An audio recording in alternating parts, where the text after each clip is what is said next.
The 2020 Solution Summit starts in 1 minute.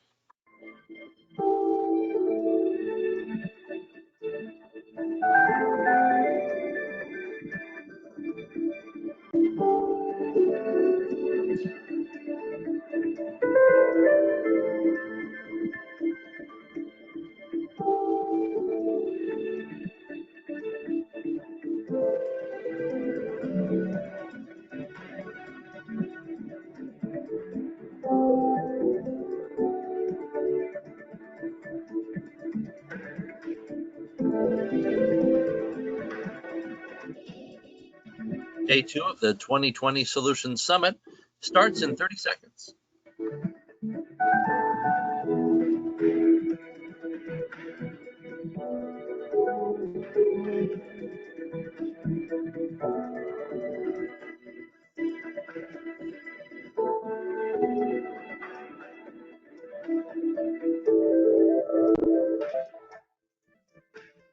Today's program will start in 10 seconds.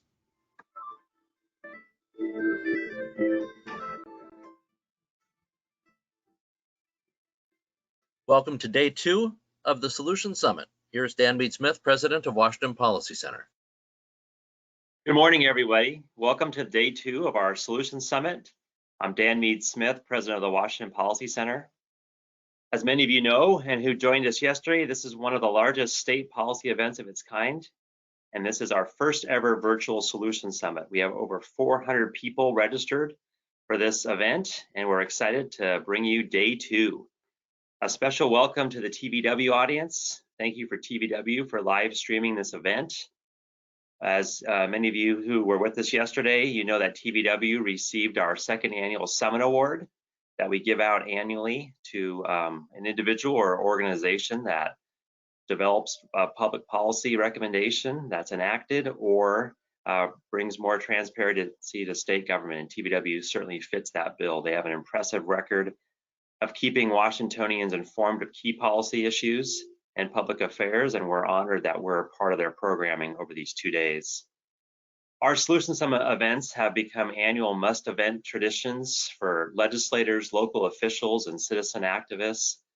As most of you know, we alternate these events between Bellevue and Spokane, but the COVID-19 shutdown forced us to adapt to the new reality and create this virtual event, which worked out really well on our first day yesterday.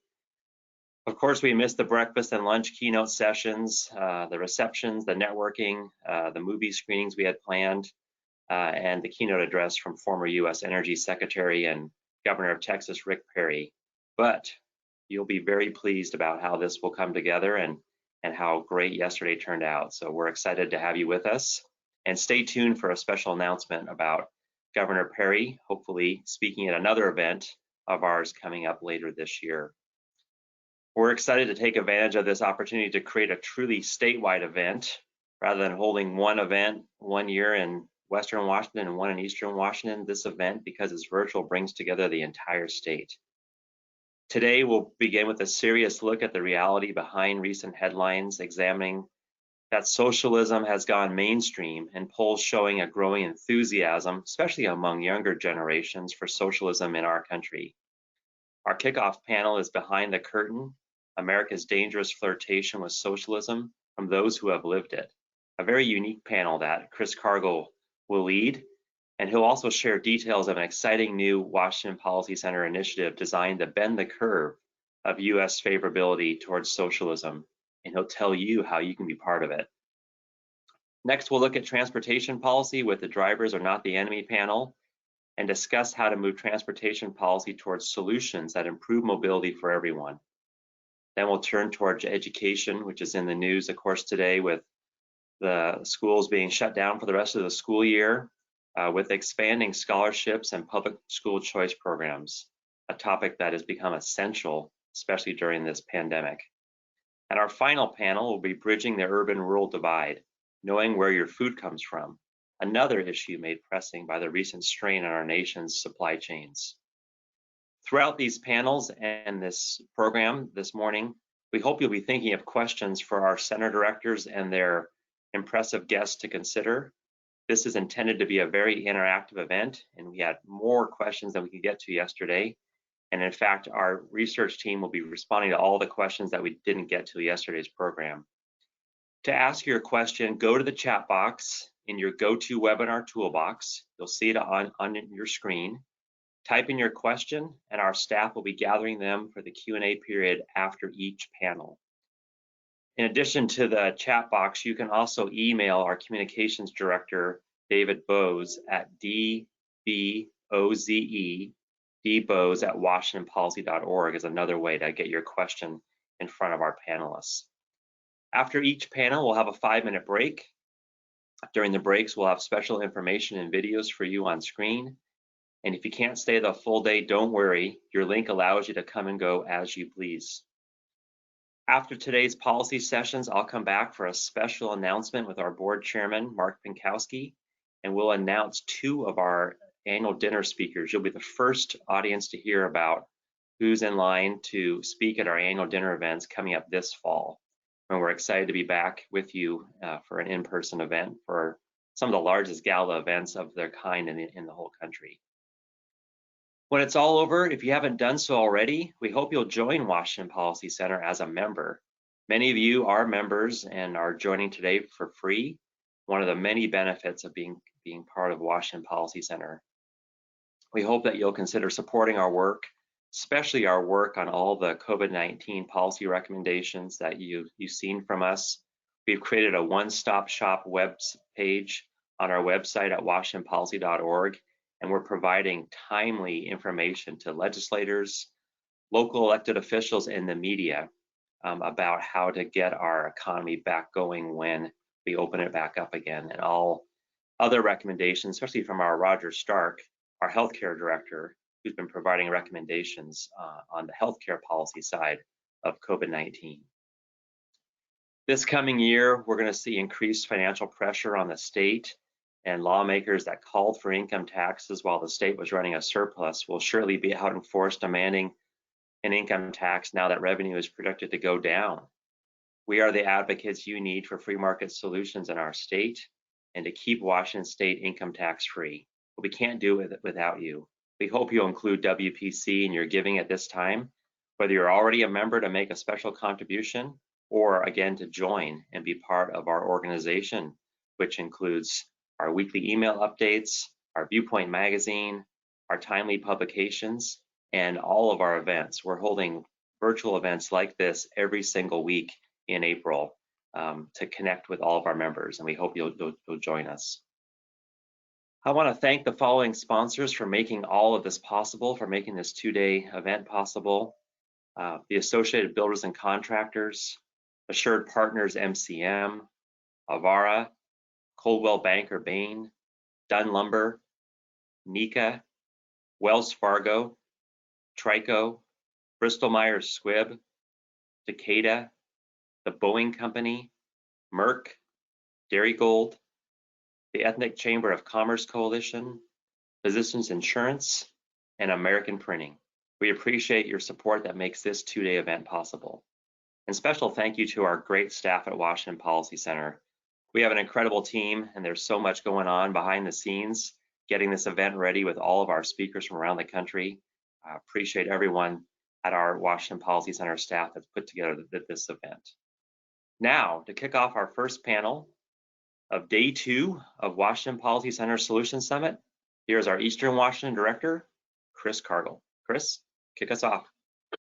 All right, good morning, everyone. Thanks very much, Dan. It's a pleasure to be here with you for day 2 of our Solutions Summit. Even if it is only virtually, it is our new normal here at the Policy Center and of course around the country.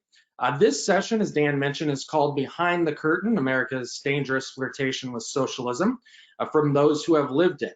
We're going to hear from 3 guests who have lived under socialist governments in Romania, Venezuela, and China. But I want to start by talking about one of the biggest projects WPC has ever launched. It's called Free Markets Create. And of course, if you look at the tagline of WPC's logo, it says improving lives through market solutions. And we're all about the individual marketplace, individual freedom, and the free market at Washington Policy Center. But how do we get that message across to the youngest generations? Perhaps you've seen some of the disturbing numbers, young people flocking to socialist thinking socialist ideology and socialism is the way to go. They are exposed to it each and every day on college campuses, through popular culture, through the media, so much so that polling has shown young people believe in socialism more than capitalism. So how does an organization like WPC operate in an environment like that? Well, during WPC's 3-year strategic planning process at the end of last year, we developed an idea to promote the marketplace and to promote the value of individual freedom and the free markets. We released a national call for ideas and proposals and received a lot of good ideas. But there was one that stood above the others because of its bold approach and fresh perspective. And we announced last week that we're partnering with Emergent Order, which is an award-winning creative studio based in Austin, Texas. You might be familiar with Emergent Order's work, as they are part of the group that helped produce Arthur Brooks's The Pursuit movie, as well as some of the free market rap videos that are really, really popular on YouTube. Emergent Order is going to partner with a firm called Ironlight in Chicago to give WPC the firepower to fight back against socialism. So how are they going to do that? Well, they're going to use creative destruction, talking about the bad things such as pollution or boredom or disease, for example, that the bad things that the free market does a great job of destroying. Now, research has shown that this is a successful way to approach young Americans. So we're going to have 3 different groups, of course, WPC, Emergent Order, and Ironlight in 3 different states working on this unique, bold plan that we believe really could be the turning point as we try to target the youngest generations in Washington and also potentially take this nationwide. So you can read more about this, the Free Markets Create project, on our website at washingtonpolicy.org. In the meantime, we wanted to explore with all of you today why so many young Americans and more Americans just in general have such a fascination with socialism and take you behind the curtain with those who have lived it. So we're very pleased today to be joined by 3 great Washingtonians who have come from very different backgrounds, but they all have one thing in common, and that is they've experienced socialism and authoritarian regimes. We'll ask them to click their video buttons now to turn on their cameras so we can see them and hear them. Lisha Brubaker was born in 1984 in the Socialist Republic of Romania. When her family's attempt to flee the country and political refuge in Austria failed, her father was captured, imprisoned, and tortured. Her family was declared an enemy of the state and sentenced to be deported to one of the Romanian forced labor camps. Khan Chu was a university student who experienced the Tiananmen Square protests firsthand. He graduated from Tsinghua University in Beijing and got his master's degrees from the University of Wisconsin-Madison before settling down in Bellevue in 1995. Khan and his wife have 3 boys, aged 22, 18, and 9. And finally, joining us in Spokane is Luis Brito. He was born in 1989 in Caracas, Venezuela. He had a wonderful childhood until 1998 when the government of Hugo Chavez took office. And from that point, he experienced abuse and his family's small restaurants were shut down simply because they didn't agree with the government. He now lives in Spokane where he met his wife, and they now have, as you can see, a 3-year-old boy, very beautiful 3-year-old boy. So we welcome all 3 of you with us this morning. We want to make sure we can hear from all 3 of you, so make sure that your microphone is in the green. And we'll start with you, Lidjik. Can you tell us about your home country and your family? What was a typical day like for you growing up in your home country, and perhaps was every day living in fear? Chris, I would like to begin by thanking you for organizing this event. I think it's great that somebody gives us the power to talk about what happened in our countries and to speak the truth. So I was born and raised in a Christian family. We lived in constant fear of being killed, not only reprimanded for our faith, and other reasons. A regular day would basically begin at 4 a.m. With going to wait in line for bread and milk at the store until we had to go to work or school. We didn't have running water all the time. Basically, every third day of the week, we were given 1 hour of water in the afternoon. We actually never turned off the water taps because we wanted to make sure that if water comes, we're there and we hear it and we can save some water. So if it was a water day, my mother would draw water to bath and my father would fill up bottles with water so that we would have enough for cooking, doing laundry, and flushing the toilet, because otherwise we wouldn't have even the basic sanitary conditions. Between 6 p.m. and 8 p.m. every day, they would turn off the power in the entire city in order to conduct their mandatory power savings. Our flats were never heated, even in the peak of winter. The most common cause of death was improvised propane heating systems that people would put together at home. We didn't have toys or games. There were no cartoons on the TV, and the only shows that we were watching were shows about the great deeds of our leaders. Romania was so socialist that even the Russians were amazed at the fact that Romanians are putting up with it. If you have the Russians saying, "Wow, that's nasty," you know it's nasty. I was around 12 years old when we started having access to fruit and veggies, and our daily diet basically consisted of bread that was as hard as rocks, rice, jam, sugar, oil, and very occasional milk and very occasional fruit. My mother would cook for an entire family of 4 people for a week out of a chicken the size of a pigeon. And my father had a good paycheck, but there was nothing to buy. So the fact that we had money meant absolutely nothing because there was nothing available to buy in the stores. So that was pretty much our daily life. All right, Lydia, thank you for sharing that. I need to remind everyone that if you have a question, we're going to have a question and answer period in just a couple of minutes with everyone on the call today. So if you have a question at any point, you can share that in the chat function on your GoToWebinar toolbox on your screen or question box. You can do that at any time, or you can send an email to dboze@washingtonpolicy.org, dboze@washingtonpolicy.org, and we'll get those questions answered, as many as we can in the time that we have today with our panelists. Con, what about you? What was life like in China? And same question to you. Did you live in fear growing up? Thanks, Chris. Thanks, everybody. Good morning. Yeah, I was growing up in China during the height of so-called Cultural Revolution, and I was born in 1969. Cultural Revolution was running between 1966 and 1976. That's when the leader died. That's the end of the Cultural Revolution. And during that period of time was basically in horror, where if you say or did something politically incorrect, you will be like at the least sanctioned and also possibly arrested.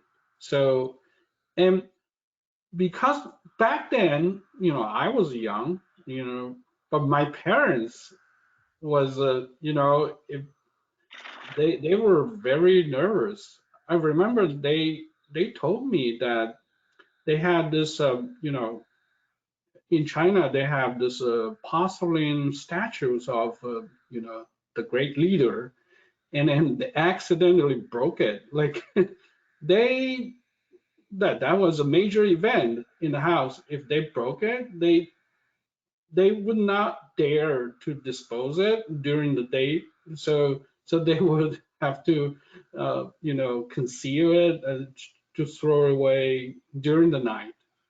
So yeah, and I remember once, one event where, when I was 7, and that's at the end of when the leader died, Mao died, and then the whole country was mourning. And, I was 7 years old. I was not that attached to the leader. So I could not make myself cry. I just could not. And then I remember I asked my mom, why people cry? I mean, and she very nicely told me, because he's a great leader and everybody loved him. So yeah, and yeah, so and then luckily for me is, 7 years old. That's the end of the Cultural Revolution. That's actually, I went to first grade elementary school, and so that country back then was actually going through a very drastic change. Pretty soon, and then I would hear from the radio station back then that radio was our main vehicle to listen to the news, to the stories. I remember one day, 1979, I remember the New Year's Day, all of a sudden the radio station changed the tone about America. Like, oh, it's no longer the imperialist country. It's we just established the diplomatic relation with America. And then the radio station would just broadcast all kinds of, like 180-degree turn. It's like, oh, it's a great country. We just had the people there were friendly, and then so yeah, that was that I had a good impression of that moment. So, and then back then I was like, I was still in the elementary school, and then the school life was still, yeah, it's just to go to school, elementary. We have a walking distance to our elementary school. And then when I go to middle school, we do the biking to the school. I ride my bicycles to school, middle school and high school. And then you need to pass the exams every time you jump from elementary school to middle school. And then there's an exam to go to high school. And in the elementary, pretty much every student has to wear the red scarf. So it's called the youth, the youth league. Yeah, youth league.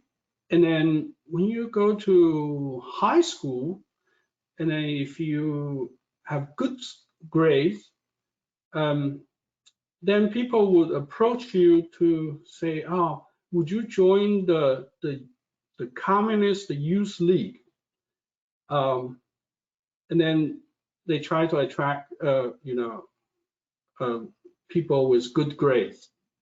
And then, so that was an interesting period of time. Yeah. Well, let me ask Luis as well. Luis, you've told in your bio and offline, you kind of told a similar story of kind of before and after. Before Hugo Chavez, after Hugo Chavez. Do you kind of have a similar experience to Khan of what it was like in your country before and after? Oh yeah, definitely. It was day and night. I mean, the change didn't happen immediately. So growing up, it was great. Me and my friends, we could walk to soccer practice or to baseball practice and then walk home.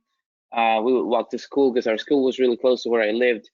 And after Chavez was president, the social revolution, that's what he called his campaign, that had to stop. I mean, the streets became so dangerous that my parents had to drive me to school and pick me up and go straight home. Because if you walk, we got mugged a couple of times and robbed out of our possessions.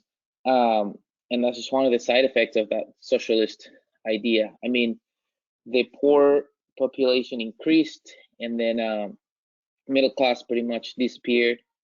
And if you were thinking differently, or if you had different ideas, if you didn't like the socialism, that you were going to be persecuted. For example, my parents had restaurants back home. They had 5 restaurants, and but the government nationalized certain companies that were in charge of delivering these all these products, like for example flour. So the company that produced the flour, the government took it over, and then next thing you know, they're not giving us deliveries on time, or they're denying delivering this food to us just because they know that we don't sympathize with their ideals. So and then it's persecution. A couple of our restaurants got robbed at gunpoint, and you would go to the police station to put a complaint or file a report, and they'll be like, "You're better off not doing it," because they knew exactly who did it, and they did it for a reason, because we don't agree with them. So I mean, there's nothing you can do. In some other cases of friends of mine that had businesses too, the police will be the ones that will go dress as civilians and rob it at gunpoint. And what are you gonna do? And then certain things started happening. Like, you go to the hospital and there's no syringes, there's nothing, there's no running water in the hospitals. Because what happened in socialism, a lot of people don't see, is the idea of getting everything for free would be great, but it always comes to an expense. So teachers weren't being paid what they needed to be getting paid. Doctors wouldn't pay what they needed to be getting paid. So then they started bringing in these Cuban doctors that were causing more issues than not, because we were paying them the socialism of Cuba, Fidel Castro, in oil in exchange for them sending doctors that were extremely unqualified into our country. Because of the free medicine, we couldn't pay our doctors what they were worth. So you would see a doctor, a surgeon, driving a taxi cab because they can make meet end. And then you see engineers that were once, a high paying profession, selling hot dogs on the street because, their company got taken by the government. So it's not like the government was taking and buying this private sector. They were just taking it. Okay, I'm going to sign a new law. This company is mine now. And slowly, every, agriculture, medicine, tourism, all of that was slowly deteriorating and then just breaking, because they just didn't have a plan. Everything, when they started giving everything out for free like that, at what cost? It comes at what cost? It comes at the cost of the teachers, doctors, police officers, that you can't pay them because there's nobody's paying for these services. So it just collapsed the whole economy. The inflation that we have now is the biggest inflation in the world. I think second or third biggest inflation in the world. And it's because the solution is, oh, well, we can't afford this. Let's give the people some more money, and then they deleted zeros out of our coin, and then to give people more money, and then that just keeps creating more and more inflation. So you keep getting more money, but you keep being able to afford less and less. So yeah, that turning from a capitalist country to a socialist country, I mean, generations and generations of Venezuelans have fled the country, like myself. Out of my immediate group of friends in high school, we had a big group with sports and all that, like really close, 12 to 15 friends. There's only about 2 that are left back home, and they still live in fear. Like, 6, 7 o'clock comes around, you can't go outside because it's dangerous. And if you get robbed or mugged or killed, what are you gonna do? Go to the cops? They're probably friends with the criminals anyway, because they have deals. Because it got so bad that they had to find a way to make their money, so they have deals with the criminals. If you're gonna rob this person, you gotta pay me a cut, or you go to jail. And it's terrible. There are so many heartbreaking, excuse me, heartbreaking stories. I want to talk about a good story, and that is all of your first reactions when you came to the United States. Can you tell me what your thoughts were when you stepped foot in the United States for the first time, and what you kind of thought to yourself, what you pledged to do once you came here going forward? Lydia, we'll start with you. Okay. So the first thing that I have noticed about the United States is that it's a very rich country. I know that people are talking about poverty in America. I have not seen it yet. Poverty in the real sense of the term, I have not seen it, to be honest. America is a very rich country. I didn't have a plan to come to America, so it's not like I've been trying for years to come to America. The communist system fell in Romania when I was 5-6 years old, and after that I pretty much traveled the world. So I have been in other rich environments before I came to the United States. However, here in the United States, every person feels that they are living in a rich country. And even if they don't realize it, back in Romania, I was trained and I worked as a licensed architect for over 10 years. With my paycheck there, I couldn't afford to do the things that I can do here, providing the fact that none of my licenses are recognized here. So I'm working as an educator here. With my paycheck as an educator, I can do things that I couldn't do in Romania as an architect with 10 years of experience. I had the highest training in architecture back in Romania. You cannot compare the amount of wealth that's in this country that is available for every person who just wants to work.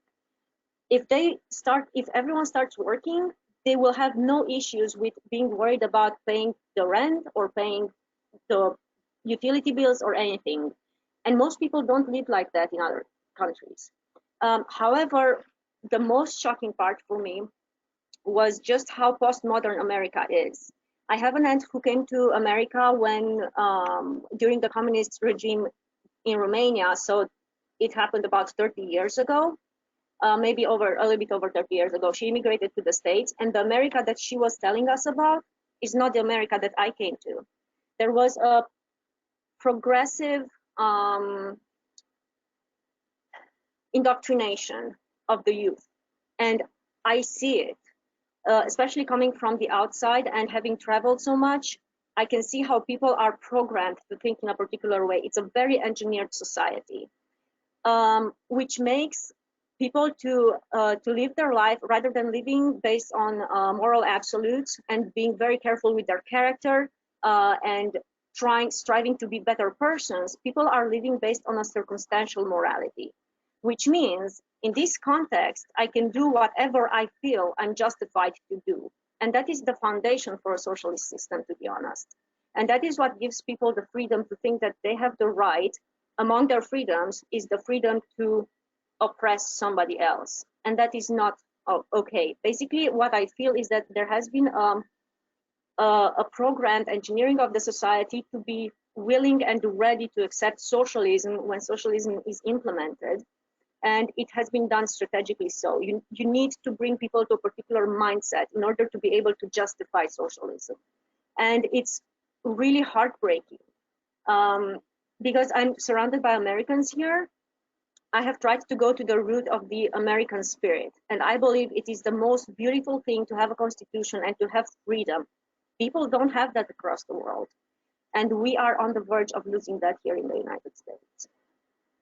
Well, the great thing about our discussion this morning, and we have a unique opportunity that we're talking with three people who represent three continents, three cultures, all who have lived under socialism. And that is a very, very unique opportunity. So I hope folks that are listening in to the webcast today will let us know their questions, comments. They can do that under the questions bar on the GoToWebinar toolbox on your screen. You can email questions to dboze@washingtonpolicy.org, dboze@washingtonpolicy.org. Con, what was your first impression when you came to the United States? I came to the United States as right after I graduated from college in Beijing. So that was 1992. And I remember my flight landed the first landing was in San Francisco airport. And yeah, it's like outside, everything is, and then it's just brand new world to me. And then I remember transferring through the San Francisco airport, from international flight to domestic flight. And people were very friendly. And I mean, for me, barely speak English. I learned English in college, but the verbal English. And yeah, I remember taking the flight, and people on the flight were very courteous. And yeah, and I remember flying from San Francisco to Chicago, and from Chicago to Madison, Wisconsin. So yeah, that was my first flight trip, and then had 3 stops, like San Francisco, Chicago, and then Madison. And then when I arrived in Madison, Wisconsin, there's one of my friend picked me up, and then our first stop is went to the grocery store, buy something to eat that night. Got some cheese, I hope? Yeah, well, he bought some just chicken, and then that was our first meal. My first meal was chicken, just boiled, and then with soy sauce, and then that was delicious.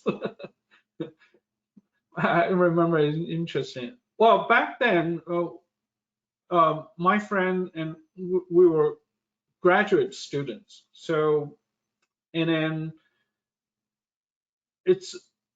I feel very gratitude that, American universities are very generous, very friendly to foreign students like myself. And then they're very supportive. And back then, I remember, as I mentioned, the English was not that great. And then the school actually training us to improve verbal English. And then back then I was a teaching assistant, so that I can support myself. And I remember the American students were trying to were helping me with verbal language, with teaching skills.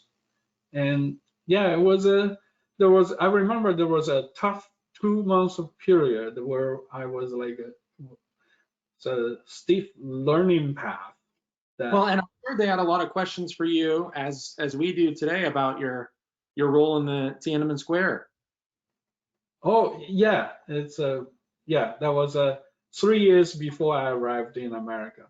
Yeah, in Can you tell us a 1980. little bit about that before we move on to Luis? Yeah, back then, 1989, that was when I was second year in college. And one of the second year in college were, China, as I told you before, that was 10 years into the China's economic reform, right? And that's 1979 when China established a diplomatic relationship with America. That's when the China opened, their door to the free market economy. And in late 1980s, in the society, there's a lot of freedom, mostly economic freedoms. And the country still have control on the political side. So people were not allowed to express themselves. But as people gain more freedom economically, they tend to speak up more politically. They wanted more freedom. And then how, because of this friction that comes with 1989 crackdown. So, and then one of the triggering reason was the corruption, because the government, on the political side is still the communist, but on the economic side, they, they allow a lot of goods in the market price, and as a result, for the same goods, they have state-controlled price and also the market price. As a result, some of the government officials, they can transfer their power. Basically, they can use their power to generate lots of money because they can buy low on the controlled price and sell high with the market price. So as a result, the corruption was rampant across the country. And then obviously people were very unhappy. And then, as a college students, we were very unhappy. So, and that's the triggering event. And then, yeah, one of the kind of pro-democracy communist leader died in the spring of that year. That basically turned the whole scene. People started to demand more freedom, and then the scene lasted in the May.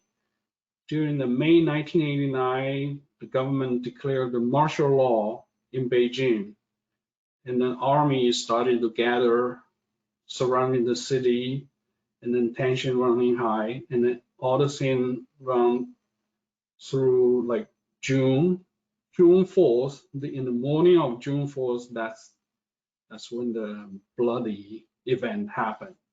The tank was rolling from on the street. And So the rest that's of when yeah. Luis, what's your first impression when you came to the United States? So I came to the United States at a very young age, just visiting. The first time I came to the United States, my parents took me to Disney World. I was like 8, so I loved it. Everything about it. I was like, man, I love this place. Then when I came to move here, I was in high school, and I just loved it. I remember thinking, like, oh, this is straight out of a movie.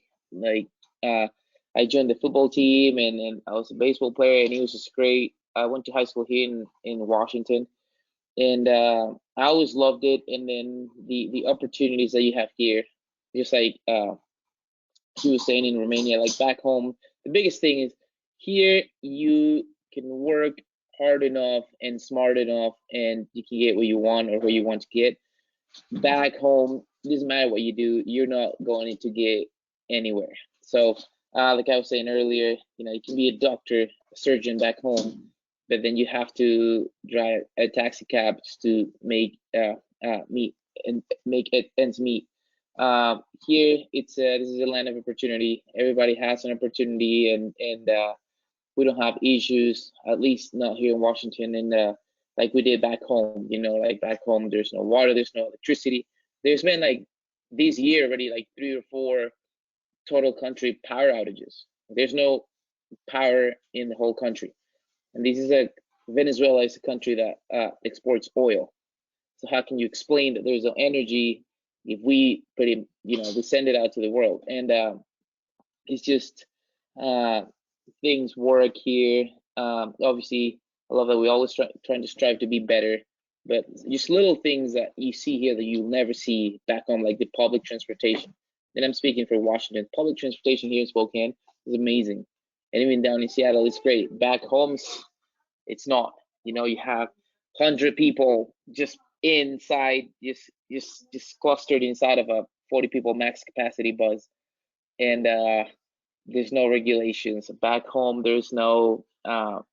Corruption is terrible. There's so much corruption and crime, and yeah, just this is a line of opportunity, and I think that people that are trying to stride away from that, like that, looking at socialism as a better option, they just don't truly understand the dangers and how bad it can really get if you adopt a model like that. When all your liberties get taken out, and people back home. It doesn't matter what you do or how hard you work, you're not going to get ahead because the whole country is just already so troubled. We're going to take questions from Dave Bose, who's collecting them from folks who are listening in all across the state in just a minute. I want to ask one more quick question of all of you, and that is to address this issue that's going on nationally and the political races that are happening all across the country. And that is this concept that democratic socialism, or the kind of socialism that we're seeing in parts of Scandinavia, is somewhat different than what the three of you experienced. Do you think there's any truth to that? Do you think there's legs to that argument? Lydia, we'll start with you. No, I do not believe that is true at all. And here's the reason why. When it comes to politics, there are, if you break down all the systems to basics, there are only two ways of leading a country. One way is equality of opportunity, and the other way is equality of outcome. Any kind of socialism, communism, regardless how you want to label it, is on the side of equality of outcome. When you want to turn a society so that every member of that society has the same outcome, as in the same income, the same level of life, the same level of affording whatever luxuries they want, if you want to make everyone be the same, that system is going to fail. Let me put it in a slightly different perspective. There is a way of living our life and making politics called risk avoidance, where I'm avoiding any kind of risk. I'm avoiding that anyone in the government or in the leadership of the country can have power over me, or I am assuming a risk and I'm trying to manage the risk. The myth of people being able to manage the risk of somebody in power becoming corrupted is just a myth. Once somebody gets power over another group of people, they will use it. The hook in this whole rhetoric that we're living in the United States today is that different candidates to different political positions are promising that they will be the defenders of people in one particular area. Say, let's talk about firearms, right? You have all these people who are coming out and are saying, I will defend your right to protect, to carry. If I'm giving somebody the right to protect my right to carry, they have the power to take my right away. So why don't you let me worry about my rights, and I will protect my rights, and you go ahead and just, limited by the Constitution, do your job. Basically, risk avoidance or equality of opportunity means we start from scratch as we are born, naked and crying. And from that point on, we're all building our lives as we want, as we can. We make our own choices, and there are consequences to the choices that we're taking. Equality of opportunity is basically giving everyone the same start. And whatever you choose to do with your life, it's your responsibility. Equality of outcome or risk reduction means, okay, we're going to decide to assume the risk that somebody one day can oppress us, and we will try to reduce that risk.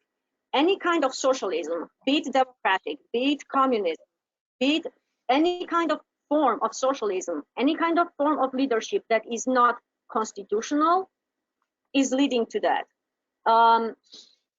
The American Constitution is the one way of leading a nation that frees the nation in order to make their own choices and to carry the responsibilities. Once we're moving away from the Constitution of the United States as it was intended, from the spirit of the Constitution, we are heading into a gray area that can lead basically anywhere. There's no saying where it's going to lead. I don't care what the label is on it. All right, Lydia, thank you very much for that. We're going to take questions now. Dave Bose, our communications director, has been fielding those questions. We have about 10 minutes left here. So Dave, fire away. All right, Chris, the first question, young people are being hit the hardest during this pandemic. The same was true during the 2008 recession. How do we convince these young adults that capitalism is still superior to socialism during this kind of tough economic time? Luis, do you want to take that one first? Do you say Luis? Yeah, Yeah, go ahead. yeah, absolutely. Well, number one, just look at what the government is already doing. You know, all of these unemployment and getting these stimulus checks. That's a start for help that we probably couldn't afford if we were in a socialist economy. Number two is the opportunities that are creating with all of these with the young adults. You know, there's always, when it comes to a recession, we're always going to bounce back. Like, I mean, depends how you look at it. I feel that the younger you are, the more prepared you are. Is I guess the question is. So what I'm trying to say is, a socialist, it's going to be hard for the economy in everybody's feeling. Okay, socialism, going into socialism, just not going to make the outcome of this any better, or I mean, it's going to make it a lot worse. With capitalism, and as long as you protect the private sector, those opportunities will arise. So just because you go to socialism doesn't mean that, oh, well, this recession, we're not going to have a recession, everything's going to be great if we go to socialism. That's absolutely false. It's actually going to make things a lot worse if you're forced to sit down and wait for things to happen. Okay, now in the capitalism, where you have the opportunity to get out there and make things happen, because like Ligia was saying, you have the opportunity to do what you want to do and get to where you want to get if you work. So is it going to be easy? No. But socialism would only make it worse. Is capitalism going to be like, oh, we're going to be just fine right away, everybody's going to have money and survive instantly? No, absolutely not. This is a recession. It's a pandemic. That's why we don't see these things happening every single year. So don't think of this black and white. You know, it's going to be a challenging times for everybody, young, old, middle-aged, whatever it is.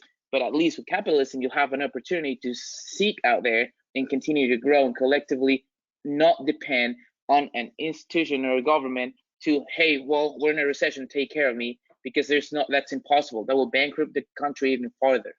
Okay, so don't think like, well, socialism is going to get us out of the recession and capitalism isn't. No, it's the absolute, the opposite of that.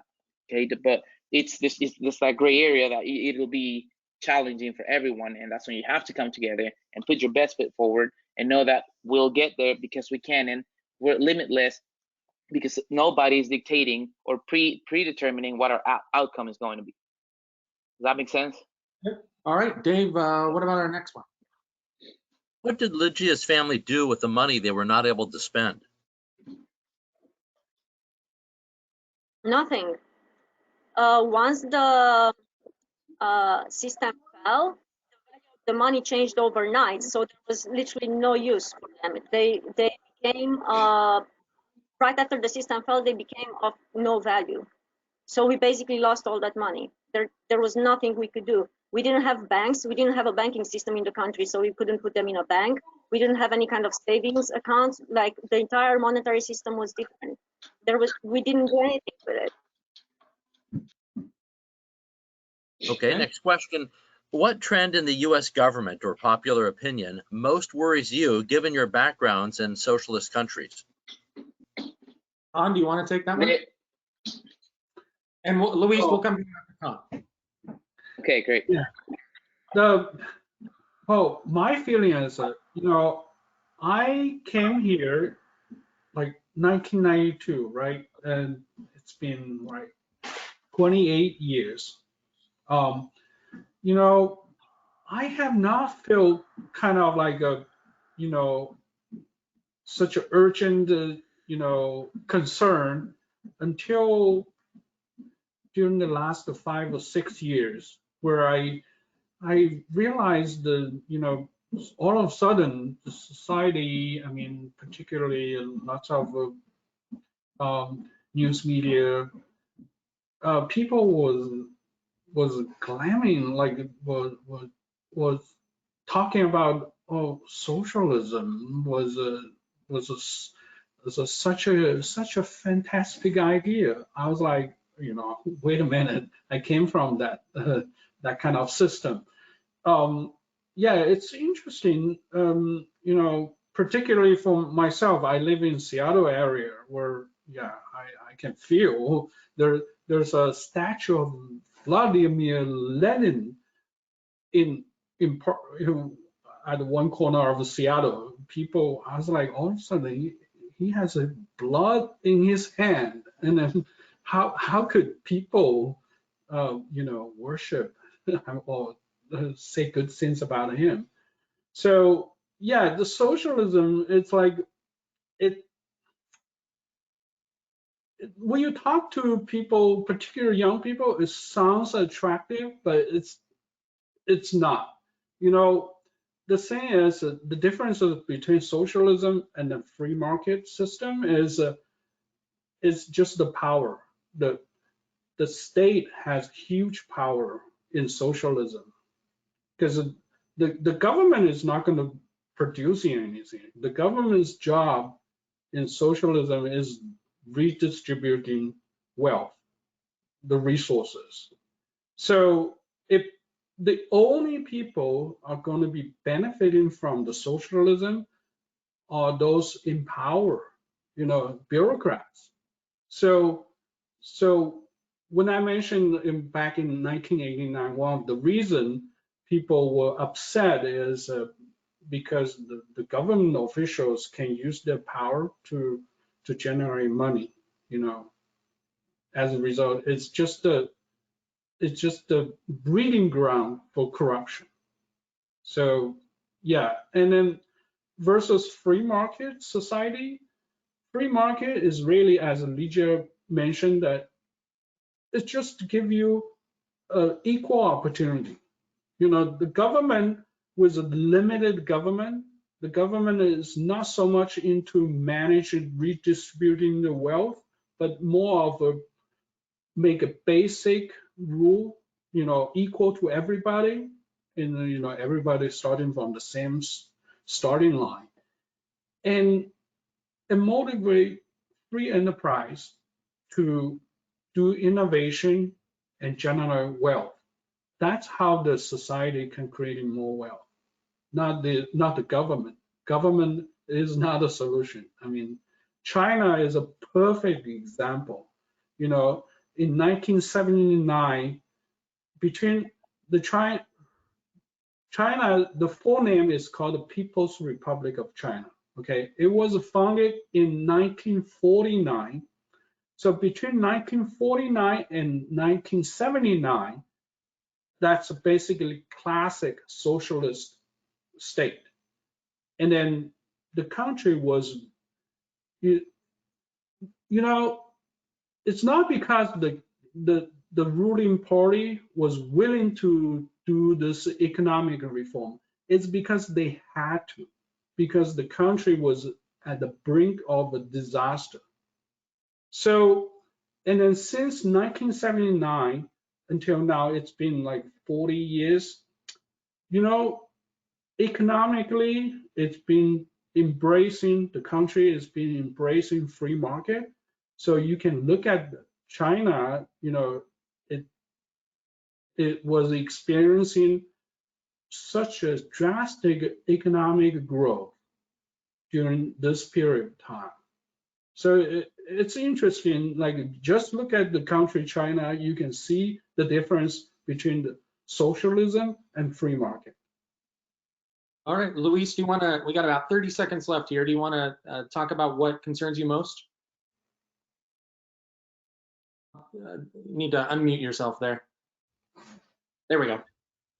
There you go. Sorry about that. So yeah, the biggest concern that I have, much like Ken, is in the last few years when all of these socialism and democratic socialism word game is coming around, is that people say, like, when I talk to people and tell them like, hey, this is what happens in socialism. Well, but that's different. This is a democratic socialism, and like that will never happen in America. Well, let me tell you something. Hugo Chavez back home, nobody's gonna come out and say, hey, I'm gonna be a communist. And I'm going to be a communist and vote for me. Now they're going to come out and say this is democratic socialism. It's not like every single country in the history of the world that tried socialism. This is different. Okay, it's not different. Like, and no, this is not going to happen in America. There's no way. Well, it happened in Venezuela, and we were one of the richest countries in the world. We were the richest country in South America, #1 oil exporter in the world. The middle class was thriving. Poverty was very low. Socialism started. There's no middle class. There's the really, really, really poor and really rich government officials. Okay, because the redistribution of wealth and resources is going to be okay. Let's make sure everybody has the same. The government's going to keep the rest. Okay, and they don't see how it is not affordable to give free stuff for everybody. It is just not affordable. What's going to happen with all those people that are willing to work hard and trying to make a better community and create different businesses and financial freedom? If they're not allowed to do that, then we're not going to be as productive as a society. Because why would you work 40 hours a week if you're going to get the same if you work 20? And there's no other way to look at it. Okay, there's not enough money. What are you going to do with all these doctors, you know, when you're not paying them any more than you're paying somebody that is just in college working part-time, I don't know, at the rec center? Because you don't have enough money to pay those guys if you start giving everything for free. You know, at what cost is going to come? Yeah, everything free sounds great, but then you ask some of these democratic socialist leaders, what's the plan to pay for it? And they flat out don't have one. It's because there's not one. You know, the only end here is bankrupt the country, and the democratic socialists will attain all the power, and they will control all your liberties. Like, they will tell you where the only place that you can go for annual checkup. You have to go here because it's the only place that will cover for you to go there. You know, you lose your freedom of different choices, and it sounds great, but that's the thing. Nobody's gonna come out and say, I'm a communist. It's gonna be socialism. Everybody's gonna be the same. They're gonna be like, this is democratic socialism. So this is different. And then I think we're looking at the new shiny little object that's hiding everything that's behind it. You know, if it's never worked, it's for a reason.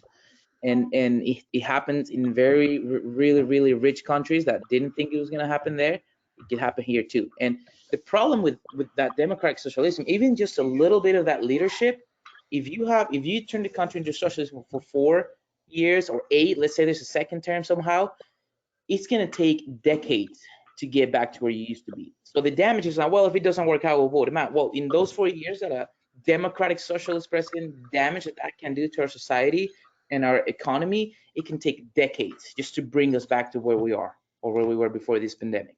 So it's very alarming to have people not looking at, okay, what's the logic behind this? How is this could work? Because if you start really looking at that, then you can understand that it won't work. All right, well, I think we'll leave it there with Luis's one of Luis's final comments. It can happen here too.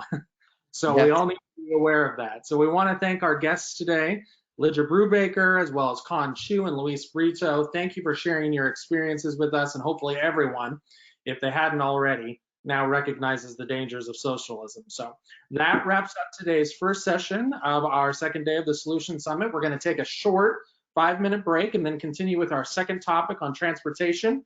Drivers are not the enemy, how we move transportation policy towards solutions that improve mobility for everyone. Again, we'll resume the Solution Summit in 5 minutes. Thanks everyone for joining us. And again, thank you to our panel today, Lydia, Con, and Luis. Thank you very much.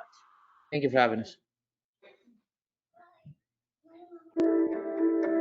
A capital gains tax is an income tax. How do we know? Washington Policy Center asked the revenue departments of each state how each taxed capital gains. Every single state that taxed capital gains taxed them as income.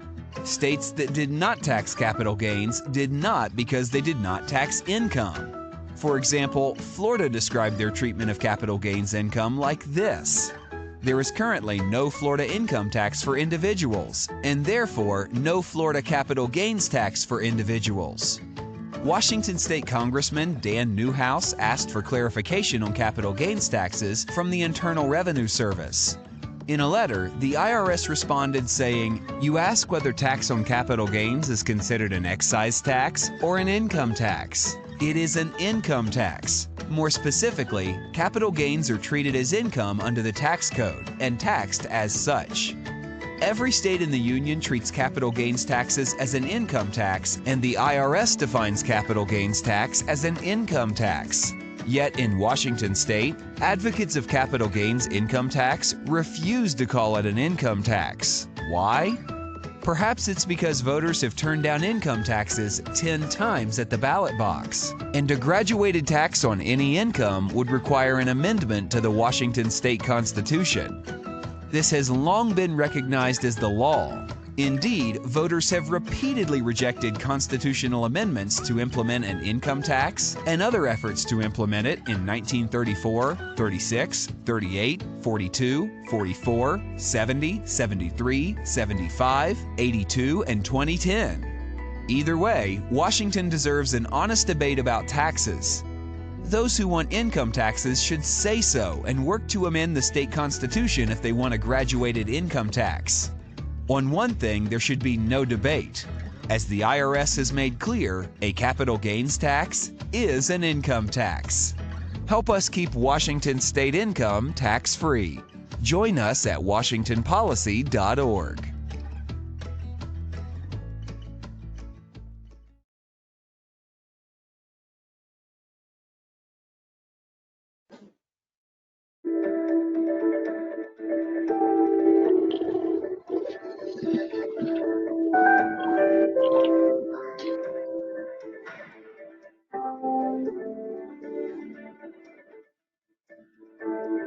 Solution Summit will return in 1 minute.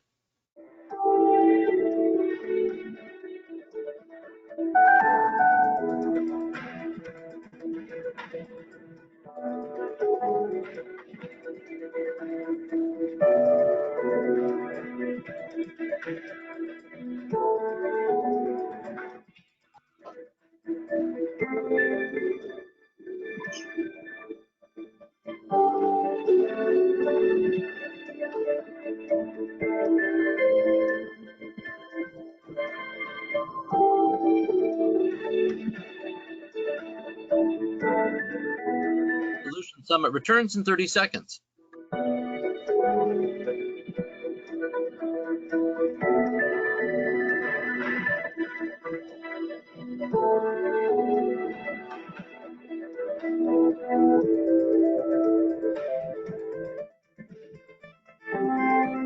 Solution Summit programming returns in 10 seconds.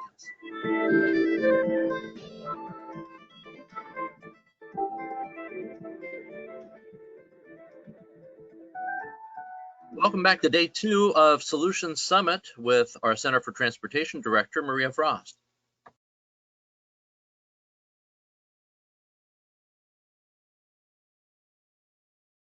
Welcome back to day 2 of our first ever virtual Solutions Summit. My name is Maria Frost, and I'm the director of the Cole Center for Transportation at Washington Policy Center. The Cole Center for Transportation researches and analyzes best practices for relieving traffic congestion, with specific focus on highway and transit projects and how tax dollars are spent. We support people getting to the places they want to go, the way that they want to get there, not the way government planners want them to get there. This hour is devoted to one idea, that drivers are not the enemy, that there are ways to move transportation policy towards solutions that improve mobility for everyone. But this means we first need to agree that there is a problem, and it is traffic congestion. Solutions should primarily measure and reduce traffic congestion for commuters rather than managing it or coercing people into a travel mode or living situation that doesn't work for them. Remember, just as in previous sessions, if you want to ask a question, you may do so anytime by typing into the chat function of your GoToWebinar toolbox. WPC staff are standing by to collect your questions, and we will be conducting a Q&A at the end of our presentations. But before I introduce my panel, I want to make a few brief remarks about some of the most recent work of my center. As we've all been dealing with the unexpected shock to our way of life from the coronavirus pandemic, and we've had to adjust to a new reality, and this has required new creative thinking and partnerships in many areas. That should include ways to provide safe transportation for our nurses, our firefighters, and others who must still go into work and typically use transit to do so. I recently wrote an op-ed to that end, urging transit agencies to reduce service, which they have reluctantly started doing so as ridership has decreased by 70 and upwards of 90% in some places, and to partner with their competitors, car rental companies, Uber, Lyft, Vanpools, and others, to get people to work in a comparably safer way. I'm pleased that companies like Hertz have already taken that initiative without waiting for a contract from a transit agency. Hertz is now offering free car rentals for a month for healthcare workers in New York City, which is the current epicenter of the pandemic in the United States. The insistence of transit officials and state transportation authorities to keep mass transit open even in the face of a global pandemic and state lockdown orders, illustrates a narrow mindset that existed before the pandemic and will exist long after, unless the status quo is challenged. We need to have transportation policy prioritize mobility that is safe and efficient for everyone, not a policy that protects mass transit at all costs, including the villainization of driving alone or with others, even during a major health crisis. My first guest, State Senator Curtis King, served as co-chair of the State Senate Transportation Committee for 2 years, then served as the chair from 2015 through 2017. He's been a member of the Senate Transportation Committee since 2007, the year that he came to the legislature. Senator King has a Bachelor of Science degrees in physics and mathematics from the University of Washington and received his MBA from Clemson Furman Universities while working for General Electric on the East Coast. I am honored to welcome to your screens State Senator Curtis King. Well, good morning. Hope you are all doing well, and I want to thank the Policy Center for asking me to join all of you today. I love talking about transportation and the challenges that we face, and believe me, we have many challenges, and some of them are absolutely huge. I would start off by saying the latest challenge that we have is trying to adjust our transportation budget to adjust for the passage of I-976. It reduced our revenues about $450 million in this biennia, and in the next biennia it'll be about 650, and then a little over 700 in the 2023-25 biennia. We are billions of dollars behind in our maintenance and preservation. And when I say billions, I'm talking 5, 6, 7, possibly even 8 or 9 billion dollars behind in maintaining our system. We are under a court order about culverts and having to fix those culverts so that we can take care of fish passage. That's started out at a $1.9 billion cost. It's now $3.8 billion. We've spent about 800 million already. And so, you know, that's a lot of money. We need to find ways to address these culverts and do it in a way that is much more efficient than what we're doing right now. And then, as Mariah has said, we have congestion, mainly on the west side, but it's congestion. And we have a DOT that tends not to want to address that. They say, well, we can't solve it. We can't solve it. But they won't do anything to try and mitigate any of it, in my opinion. They want to force everybody into a bus or light rail, and that's their solution. That's the only solution they're going to accept. I'll talk a bit about that later. So we have a lot of things that are challenges, but in my opinion, we have a lot of things that are threats. Low carbon fuel standards, cap and trade, a carbon tax, all of these things are aimed at getting cars off the road, getting the drivers out of those cars, because cars are bad and driving a car is bad, and getting them into a bus and light rail. That's what our state government, in my opinion, is trying to get everyone to do.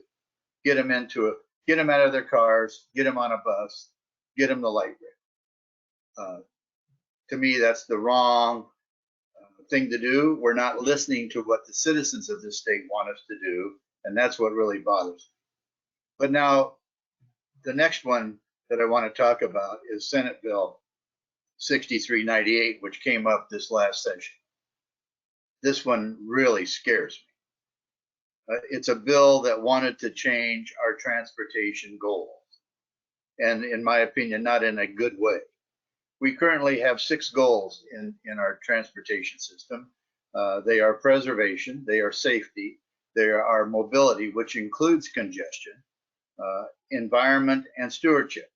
Those are the 6. What this bill proposed to do was to eliminate mobility and thus eliminate the need to look at and try to fix our congestion problem. And it took out stewardship and replaced it with, if you are ready for this, they added to the environment, they added the word climate. So it's environment and climate now. They added a goal of accessibility. In other words, every citizen has to have be accessible to some form of transportation, which again goes back to their goal of putting everybody into a bus or getting them on light. They added health and resilience. So now you got the implication there is that driving a car, driving your truck is unhealthy for everybody else in the state. And if you're doing that, you're not doing good for the citizens of the state of Washington. And therefore, we need to look at the health and resilience of our transportation system. And lastly, they added equity and environmental justice. Now, that sounds, kind of interesting, but let me tell you, let me read it to you. It says, in equity and environmental justice, to eliminate historic and persistent barriers and prioritize investments meeting the goals in this section for highly impacted communities and vulnerable populations, which includes direct inclusion in decision making. Now, I thought that's what legislators were for.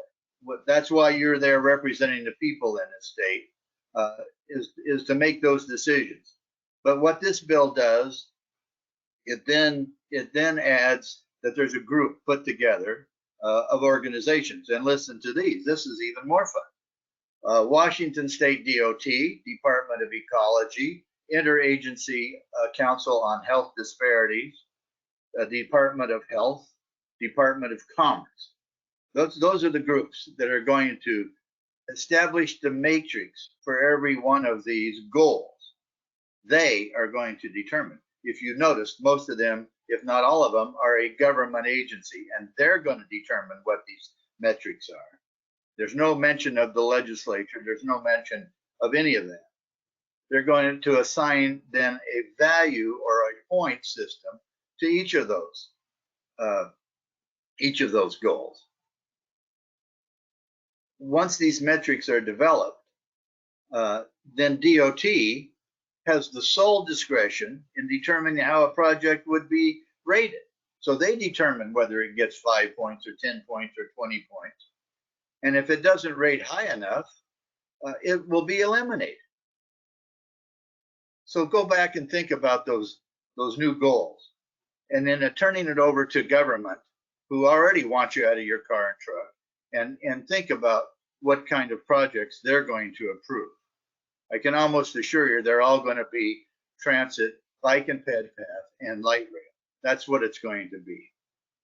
It is truly unbelievable where this bill wanted to take us. This bill was all about climate, environment, and control by DOT and the environmental community. The real shocker to me was when DOT, our Washington State DOT, came before our Transportation Committee and spoke in favor of this bill. They want the power. They want the control. I wish I had more time to go deeper into this scheme, but I would tell you that this point system isn't anything new. I also was the ranking member on Labor and Commerce, and we saw the same thing, little different form, in that committee. And it was about the cannabis industry. And it said, if you wanted to renew your license, here's a 100-point system. And they listed about 12 areas where you could get points to get your license renewed. Now, there were two, one that was at 70, one that was at 50. The rest of them were 20, 10, and 5. The 5, safety. Unbelievable. For having a safe company, protecting your employees, 5 points for that to get your license renewed. Unbelievably, just blew me away. But the 70 and the 50, the first was that you had a CBA or a collective bargaining agreement, that you were a union shop. Then you automatically got 70 points. And then the 50-pointer was if you had a labor peace agreement, which means that a union could just walk into your facility or your business and talk to your employees, and if enough of them were interested, they'd sign a card, and all of a sudden you're unionized. Now, I got nothing against unions. I work and talk with them all the time. And there are things that we can work on and work on together. But this is government directing and forcing people to consider being unionized. It just tells you where these kinds of bills are trying to go. It is just amazing to me. So anyway, I see this bill as a real threat to our statewide transportation system and our way of life. So what is my caucus trying to do? Well, we're trying to develop strategies to combat bills like 6398, working with both sides of the aisle. And we're going to need the other side of the aisle to join us. And I believe we will have those allies with us, but we got to work it. We can't just sit back and rest because this bill didn't pass this time. It will be back, and we have to be ready. We are going to look at how do we hold DOT accountable for the goal they have of reducing congestion and being more efficient and effective. We got to do that, and we are working on ways that we can get that done. And lastly, I see my time is running out. I would say we need to work on reforming our system. We need realistic regulations. We need to change our environmental regulations and requirements. 30% of every highway project goes to the environmental mitigation. 30%. We have one of the highest costs in the country on our highway projects. We have to change that. My caucus is ready to change that, but it's going to take all of us to do it. So thank you very much for listening to me this morning. And when the time comes, I'll do my best to answer any questions you might have. Thank you so much, Senator King. My next guest is a nationally recognized transportation expert and urban policy analyst who recently conducted a foundational study for Washington Policy Center, specifically looking at Puget Sound area traffic congestion and transit service. He concluded that the tens of billions regional taxpayers are investing into transit systems will do nothing to relieve congestion, nor provide a meaningful alternative for the future. Wendell is principal of Demographia, an international public policy firm. He has consulted for governments and private organizations in the United States, Great Britain, France, Australia, New Zealand, and Canada. Mayor Tom Bradley appointed him to 3 terms on the Los Angeles County Transportation Commission, and Speaker of the House, Newt Gingrich, appointed him to the Amtrak Reform Council to complete the unexpired term of New Jersey Governor Christine Todd Whitman. He's the author of War on the Dream, How Anti-Sprawl Policy Threatens Quality of Life. I am so excited to bring to your screens Wendell Cox. Thank you. Can you hear me? I've got to figure out how to share the screen here because we'd like to, show my screen. Okay, just a minute here. We'll get this done. We're seeing you. You're seeing it? Yes, we can see you okay. You see the screen? See the slideshow?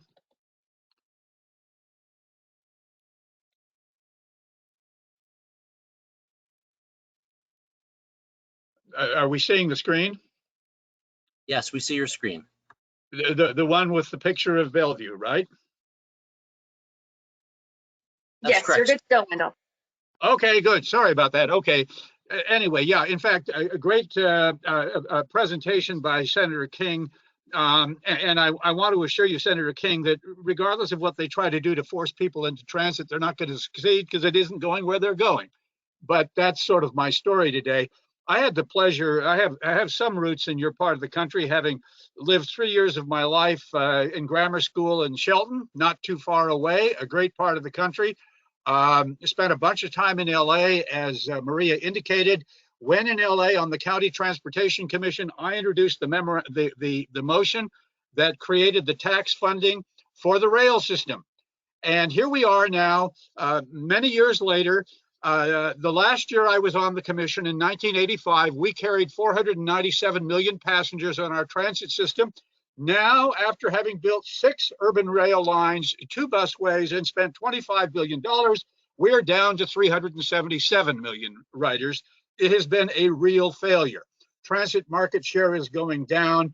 Seattle is one of the only places in the country where market share has been going up, and you can thank Jeff Bezos for that, because adding 50,000 or more jobs to downtown Seattle helps an awful lot, because downtown is the only place that transit can make a difference. And that's sort of my story.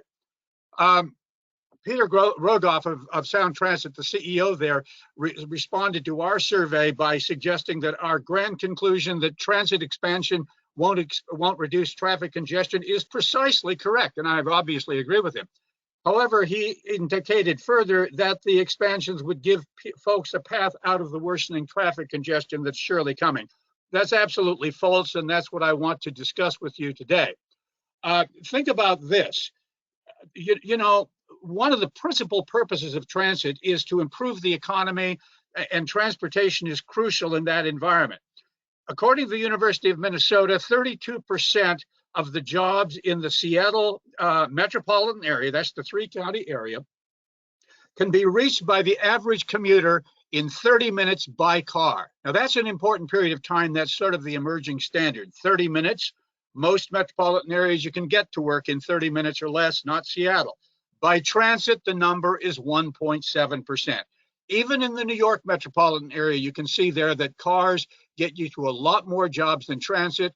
And if you want to improve affluence, if you want to reduce poverty, you need to get to work. And the only way to do that is by a system that has effective automobile mobility. In Seattle, you can get to 19, and Seattle metropolitan area, excuse me, you can get to 19 times as many jobs by car as you can by transit. New York, even at 6 times. A lot of people think of Seattle and the metropolitan area as being, you know, the city, and especially downtown, a very impressive downtown. I love it. Well, the fact is that 88% of the jobs in the metropolitan area are outside the city, outside downtown. Downtown looks very impressive, but it's only 12% of the jobs. Meanwhile, 82% of the population is outside the city. You have a dispersed metropolitan area, just like virtually everyone else in the country. You can look at the PSRC data with respect to access using their metrics. They basically tell us that 45% of the 45% of the workers in the region can reach downtown by car, only 14% by transit. You can see, though, as you leave the downtown area, it becomes even smaller.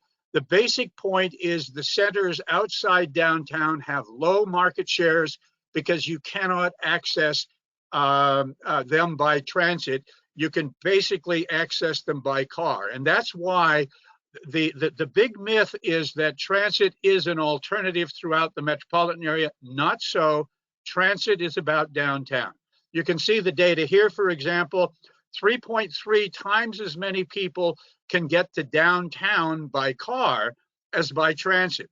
It gets a little worse as you go outside, and King County outside Seattle, 15 times as many jobs are accessible to the employment locations there by car than by transit. So the basic point is you just cannot get there from here.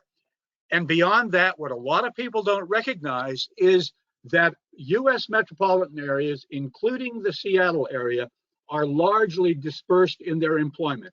Even using PSRC data, 60% of the jobs in the Puget Sound are not in one of their identified job centers. You can see how well transit does with respect to downtown. 48% of the workers in downtown Seattle use transit to get to work. That's a very impressive figure. In New York, it's only 76%.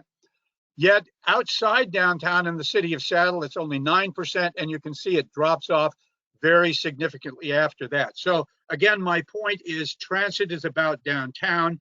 That is all transit can do in terms of providing an alternative. Now, you think about, what does this mean? If the average person can only get to 1.7% of the jobs in the metropolitan area by transit in 30 minutes, or they can get to 19 times as many jobs by car, what are they going to do? Well, you think about people in poverty. There's a general perspective that the poor people, low-income people use transit to get to work, and they do, more so than people with higher incomes. Yet, in the Puget Sound area, 57% of work trips by people in poverty are by car, more than 4 times as many work trips as by transit. And why is that? Because they can't get there from here. The only way they can get to jobs is by having a car. And by the way, that's been the big thing going on in Los Angeles with the reduction of ridership at Metro. Even with the rail system being added, what we have as a situation is as younger people, more affluent area people move into the gentrifying areas, they force people out of the areas where transit is good. And the net result is the people who used to ride transit are now buying cars, and they're having to do that to survive. We saw the same thing in Portland as the Albina district, the historic African American district on the north side of Portland, emptied out as people moved to the suburbs and were replaced by yuppies, and they moved to areas where transit was not nearly so good, and they got cars. Now, the important thing to understand is that there are no plans to make a transit alternative throughout the Seattle area. Why? Because it's not possible, but that's another discussion. You'll have to look at the discussion we did this morning over at the East Side Transit Association to see that. But the basic point is through 2030, you see very little increase in transit relative to the overall. And that's simply because transit is about downtown. Too many transfers, it doesn't go close enough to your house, all of that kind of thing. So it's nice for the transit folks and the planners to suggest that the answer is to get you out of your car. If you have in mind living a decent lifestyle, that cannot be. Now, Seattle needs to also, the metropolitan area also needs to recognize that despite its wonderful economy and its great progress that's been made in recent years, it is at risk. You are following the California model of urban containment and growth management policy that have driven house prices way up. You are following the idea that you basically don't expand to support the growth of traffic. And what we've seen happen in the last few years in the Seattle area is a significant decline in domestic migration, people moving into the area. You can see in the first half of the decade, it was fairly constant. Then it spiked, but the last 3 years, there's been a huge decline in the percentage and the number of people moving into the Seattle area from elsewhere. I think that has to do with traffic congestion and certainly housing affordability, and that's been the thing that's gone wrong in California as well. Now, let's talk about some solutions. I mean, clearly working at home is increasing, especially with respect to the pandemic. There may be a longer term effect, and the more we can see working at home, the better it'll be for traffic congestion. 44 of the 53 major metropolitan areas in the country, working at home has a larger share of work access every day than transit. You must expand auto capacity. You cannot reduce traffic congestion without expanding auto capacity. You need, we hope that autonomous cars, if they're successful in the long run, will improve the capacity of highways as well. And another thing you need to do, and probably one of the biggest things for traffic congestion, is to reduce your restrictive land use regulations. Get rid of the urban growth boundary, allow suburban expansion. The problem is, around the world, we have seen that urban growth boundaries drive prices up. Right now, for example, your house price to income ratio in the Seattle area is about 5.5. Whereas in 1985, before the first urban growth boundary was put on in King County, it was 2.5, not 5.5. You can see how much better Dallas-Fort Worth does than you, and there are any number of other places around the country that are doing better. And I show you the picture here, or the slide on Dallas-Fort Worth, because DFW is a place that's done very well in traffic congestion. It's not perfect. There's plenty of traffic congestion in DFW, but Dallas-Fort Worth has the best traffic congestion of any metropolitan area of more than 5 million in the world that we know about. And you notice that with the TomTom numbers basically suggesting 19% of the time that you're in traffic congestion there versus 31% in Seattle. And notice, by the way, you might think of DFW as being a place that's not as dense as Seattle. Actually, it's about as dense as Seattle in terms of urban density. And the traffic congestion is much better than Seattle, even though many times as many people take transit to work as they do in Dallas-Fort Worth. But I think I'm probably out of time and look forward to the questions. And thank you very much.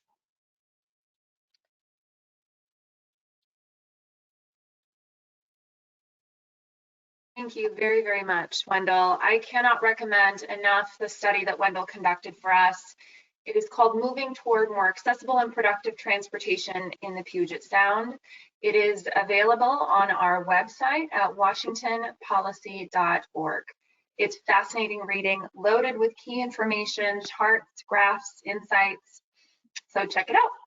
I'd now like to bring to our screens both panelists, State Senator Curtis King and Mr. Wendell Cox, so that we can answer your questions to us. And remember, if you have a question and you haven't asked it yet, just type it into the chat function on your screen, and WPC's Communications Director, David Bowes, will be collecting them for this part of the program. David, what's our first question? Thanks, Maria. And I'll just remind folks that Wendell's study is also on our homepage in the main window section right at the top if they're interested in reading the full brief. For Senator King, recent transportation package proposals relied heavily on bonding.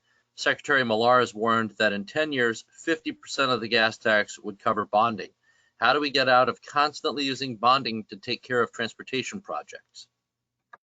Well, we have to do that. I don't have the answer, but I would tell you when we did Connecting Washington, Representative Cliburn and myself, we worked very diligently to try and keep bonding at about a 70% level.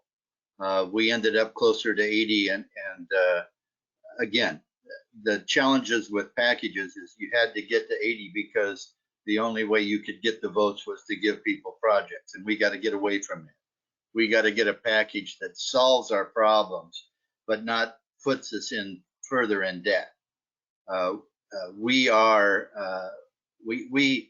passed packages. I shouldn't say we, I wasn't there, but transportation packages were passed in 2003 and 2005. And they basically bonded just about every penny they had. And it was based upon what they thought the gas tax revenues were going to be. Well, those revenues aren't anywhere near the level they thought they were going to be at. Thus, we are now taking interest payments right out of our budget and having to use that to pay off the interest on those bonds that were sold. We have to find a way to reduce our reliance on bonding because it is going to be it is going to put our transportation system in great jeopardy, in my opinion. Next question for Wendell Cox. Isn't Los Angeles's issues due to limiting frequency, a fractured system with individual cities running their own services and simply not being responsive to the public? No, not by a long shot. I mean, I'm very happy. One of the great accomplishments I had in Los Angeles was preserving the municipal bus systems, and one of the great keys to the Los Angeles transit system that makes it as successful as it is the small operators who we discovered very early on have far lower costs than the larger transit operators. No one should ever think that larger government organizations spend less or are more efficient. I've done all sorts of research around the country on that to show that's not the case. No, the problem in Los Angeles is not the bus system. It runs pretty well. The problem is spending $25 billion to lose more than 100 million passengers every year. Next question. How likely is it for the legislature, special interests, and the governor to impose a mileage tax that is not dedicated to transportation? Well, if I may, I would say I hope that it's not going to happen. I'm not a proponent of vehicle mile traveled, particularly on my side of the state. But it's interesting to me that there's groups that say, well, everybody's got to pay their fair share. And then you look at all electric cars, and we tried to let them pay their fair share. And it was amazing the outcry that we got. You ask transit riders to try and pay their fair share, and you think that you were taking their firstborn. At some point, everybody's got to pay their fair share, and we have to get to that. Question for Mr. Cox this time. How would he suggest adding auto capacity? How would he suggest adding auto capacity be done within the geographical constraints we have here? Well, first of all, thinking about geographical constraints, there's plenty of empty land to the north. There's empty land to the south. There's even some empty land to the east. And the basic problem is, so long as you believe that you've got to put the next million people in the confines of the current urban area, boy, things are going to get a lot worse. No, you've got to allow the city to expand organically. That doesn't mean that it needs to expand on acre lots or 2-acre lots. You look at Texas at this point, in DFW, back when we used to have airplanes, I remember taking pictures landing at Dallas-Fort Worth Airport. And what are they building out on the north side of DFW? 10 to the acre detached housing developments. The fact is that Seattle is not terribly dense. You know, you probably aren't aware of this. You know that the Los Angeles urban area is more than double the density of the Seattle urban area because you built on such large lots. Well, the point is you need to allow building to occur on the periphery, because otherwise land markets drive the prices up and people can't afford the housing. And that's the problem you've got in the Seattle area at the moment. Next question's for Senator King. What's the best way to reduce the burdens of environmental reviews and construction, and what can private citizens do to help facilitate it? Well, I think we have to get realistic about that. Some of those areas are the requirements that are on the west side of the state versus the requirements that are on the east side of the state. We don't have the rainfall that you have on the west side, as an example, but yet we're subject to the same requirements. We got to get real about what we do and how we do it, and it isn't one size fits all. I mean, we know when we're doing a highway project, when DOT is doing a highway project, they know what the environmental community is expecting. We shouldn't have to go every time and get a new permit, have oversight, have them do all of these things that they do, all the requirements that they have. We need to get realistic about it and back off some of those things. And we can do it without hurting our environment. I'm always amazed that in the springtime, when there's runoff, there's millions and millions of gallons of water that are full of twigs and leaves and branches and mud, and it lasts for weeks. And nobody says a word about it because that's Mother Nature. But if we go to get into a creek for 2 days and maybe create a little mud, maybe move a little rock, oh, that's just terrible. Yet what we're doing is minuscule to what Mother Nature does, and nobody can do anything about that. They know they can't. But it's just a way to make us spend more money, to slow us down, to try again, and not allow us to address the congestion problems that we have and fix some of the transportation problems we have. We got to get real about those regulations. Okay, we have time for one more question here. This is a question that's fairly broad. What is your dream scenario for transportation in our Puget Sound area? Where does carpooling fit in? And does the idea of Hyperloop ever come into your circles?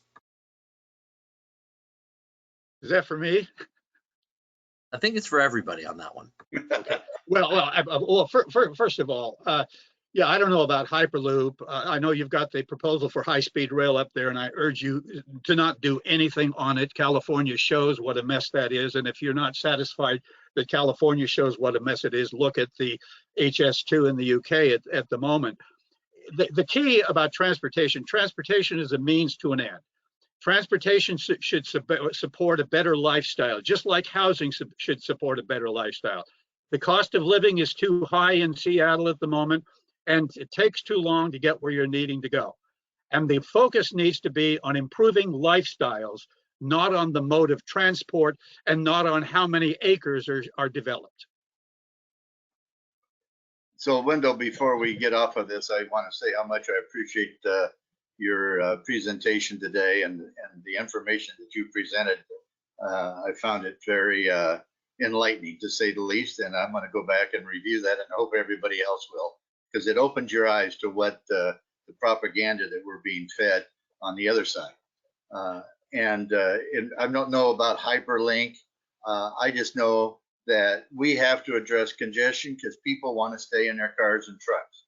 And for DOT to say, oh, we can't do anything about it. Well, we found that there are ways. Maybe it doesn't solve everything, but there are ways we can mitigate part of the congestion problem we have. You look at what was done at the north end of 405, and it helped. It didn't solve the problem, but it helped. We got thousands of more people through there on a daily basis because we made hard shoulder during peak times.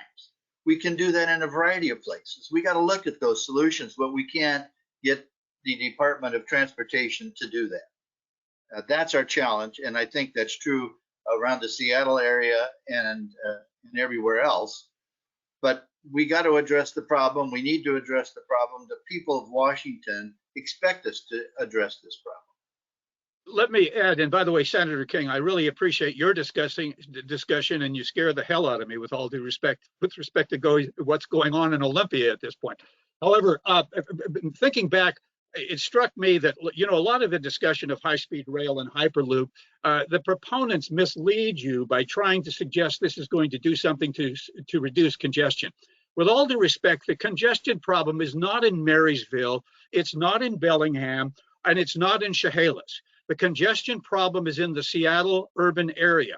High-speed rail and Hyperloop and those kinds of things, whatever their value for anything, they do nothing with respect to the traffic congestion that you all are living with every day.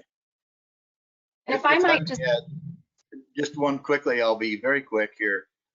When we were looking at the Columbia River crossing, we were looking at what the Portland Metro system was doing. We found out that they had gone to the federal government and said, we want to add this high-speed rail line, and we're going to have 30,000 riders a day. And they got the money, they built it. They didn't even get the 50%. Not even 50%. And I can guarantee you they're still not anywhere close to 50%. This is the kind of stuff that they tell us what's going to happen, but nobody ever holds them accountable for the fact that it didn't. You're absolutely right. Well, if I might add a comment just as we wrap up, you know, I do believe that change is possible if we are able to redirect the Washington State Department of Transportation to prioritize congestion relief and mobility for everyone. I think the solution is not necessarily a silver bullet or a one size fits all. I think it's a hybrid of many things and a lot of experimentation.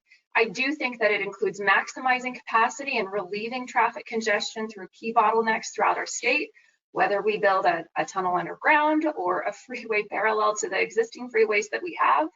I know that it's possible. We saw the Washington State Department of Transportation drill a tunnel in Seattle, but not to increase capacity, but rather to reduce capacity to the tune of several $1 billion. So to me, I believe that a lot of what we are told is what we can't do, but I think it is possible. And the cost, though it's high, provides a tremendous benefit because of the number of people that our highway system serves. And that includes commuters, it includes freight, it includes our emergency responders, all of which are so key to a functioning and healthy economy. And of course, I also see a lot of promise in automated transportation, maximizing the capacity that we do have and giving people the option of having a more comfortable trip, and also giving people the option of purchasing a ride rather than a vehicle if that's something that they want. We don't want to restrict options. We want people to have real options.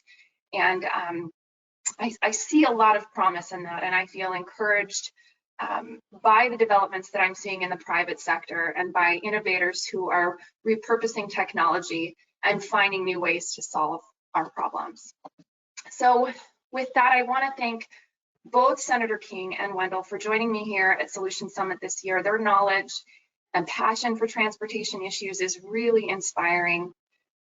So we're about to take another short 5-minute break, and on your screens you'll see a list of our sponsors that have helped make this event possible. But first, Washington Policy Center President Dan Mead-Smith would like to say a few words. Dan? All right, thanks, Maria. Another great panel. As Maria said, I'm Dan Mead-Smith. I'm president of the Washington Policy Center, and I hope you're enjoying the Solutions Summit. We're halfway through day 2, and we have 2 great panels coming up on education and on ag from our new ag initiative at Washington Policy Center. We encourage you to share what you've learned or the video of the event with everyone who you know who cares about the direction of our state. We're going to have the full program up on our website either later this week or early next week, where you can share different sessions with folks who are maybe not able to join or not able to join the full event. And TVW, our partner who's live streaming the event, should have it as well. So check back on our website, and if you're on our email list, you'll see it in our weekly email, all the sessions from the 2 days. As I mentioned when we started, we are doing a virtual event every single week at Washington Policy Center as a way to keep our members connected to our organization and to up to date on the key issues that are happening in our state dealing with COVID-19 or just regular general policy issues. And next week we have a very special event. Our Young Professionals group is hosting a virtual Earth Day event on the 22nd of April. And I encourage you to sign up for that. The event is free for Washington Policy Center members. As you know, and we heard yesterday during our environmental session, so often environmental policy and advocacy is based on ideological agendas and not what does the most environmental good. Our director for the environment, Todd Myers, will be talking about smarter approaches to environmental policy and how technology can be used to find meaningful solutions to the problems we face without government mandates. Featured speakers in addition to Todd include Sean Frankson, co-founder of Plastic Bank. We're honored to have him as part of our program next week. Plastic Bank is an incredibly innovative organization seeking to turn waste plastic into profitable recycling. And Benji Backer, who's a student at the University of Washington, and also the president and founder of the American Conservative Coalition, will be joining Todd for this great program. The event is free, even though it's sponsored by our Young Professional group. It's open to every age, and you can register right now at washingtonpolicy.org. Please join us on Earth Day, April 22nd. We host dozens of events like this every year all across the state, from regular breakfast meetings held to update the grassroots on legislative sessions, to evening receptions to share policy insights from major speakers, and of course our policy conference like this one and our annual dinner in the fall. We serve the entire state of Washington. We've been instrumental in stopping the income tax on capital gains and the carbon tax, and over the course of next year, you'll see more and more recommendations to move Washington forward, especially around the COVID-19 economic fallout, which is going to generate even more need for free market advocacy than ever before. Please consider making a contribution to Washington Policy Center today. We're a 501c3 nonprofit organization, so your donation is entirely tax deductible. And as I mentioned yesterday, we have a brand new book coming out next month. Our Roger Stark, who you heard his excellent healthcare session yesterday, is publishing a brand new book. This is his 3rd book, Healthcare Policy Simplified, Understanding a Complex Issue. It's a great read, especially during this time.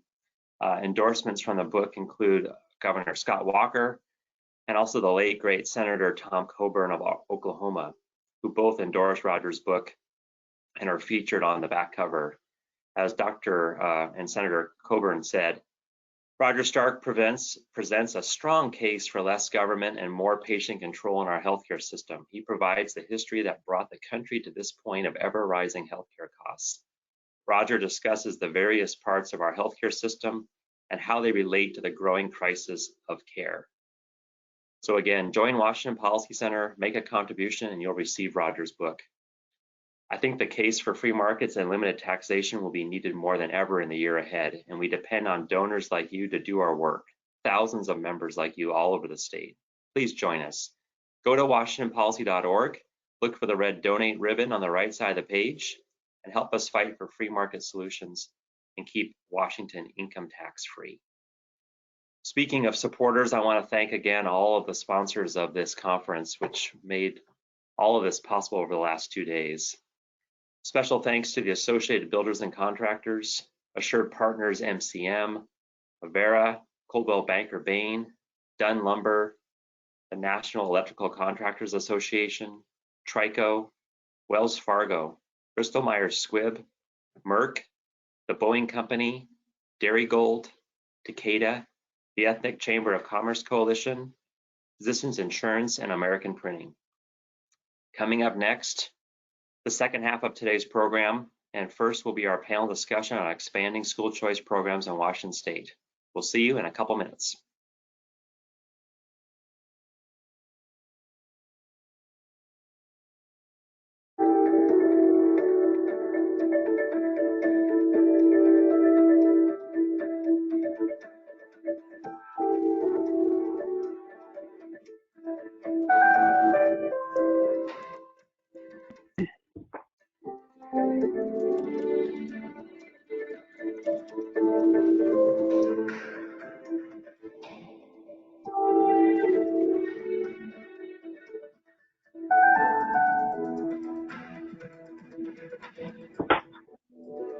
Solution Summit will return in 1 minute.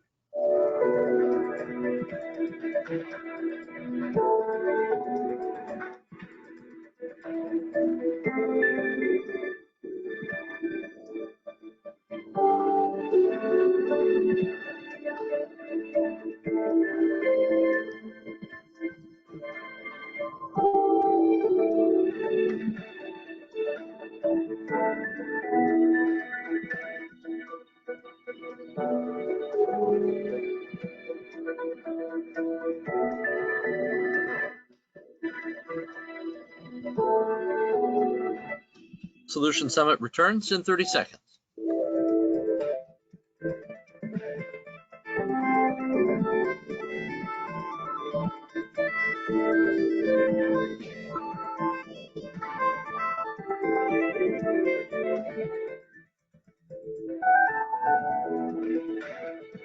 Solution Summit programming returns shortly. Quick reminder, we have a brand new policy note available. It's our COVID-19 policy recommendations that we're dealing with. You can go straight to the WashingtonPolicy.org homepage and click on the policy recommendations for combating the impact of COVID-19, our one-stop shop for COVID-19 policy recommendations. Right at the top is our brand new publication we just released today, Policy Recommendations for Fighting the COVID-19 Virus. Now we return to Solution Summit programming with our Center for Education Director, Lieve Finne. Welcome back to Washington Policy Center's first Visual Solutions Summit. My name is Lieve Finne. I'm the Director for the Center for Education at Washington Policy Center. Our topic this hour is expanding scholarships and public school choice programs in Washington State. Remember, just as in previous sessions, if you want to ask a question, you may type into the chat function on your GoToWebinar toolbox. Washington Policy Center staff are standing by to collect your questions. We will be conducting a question and answer session at the end of our presentations. Before I bring my panelists to the screen, I'd like to describe for you a bit of what I've been working on lately and how it relates to our conversation today. Washington State spends about $17 billion a year to educate 1.1 million students in Washington's traditional public schools.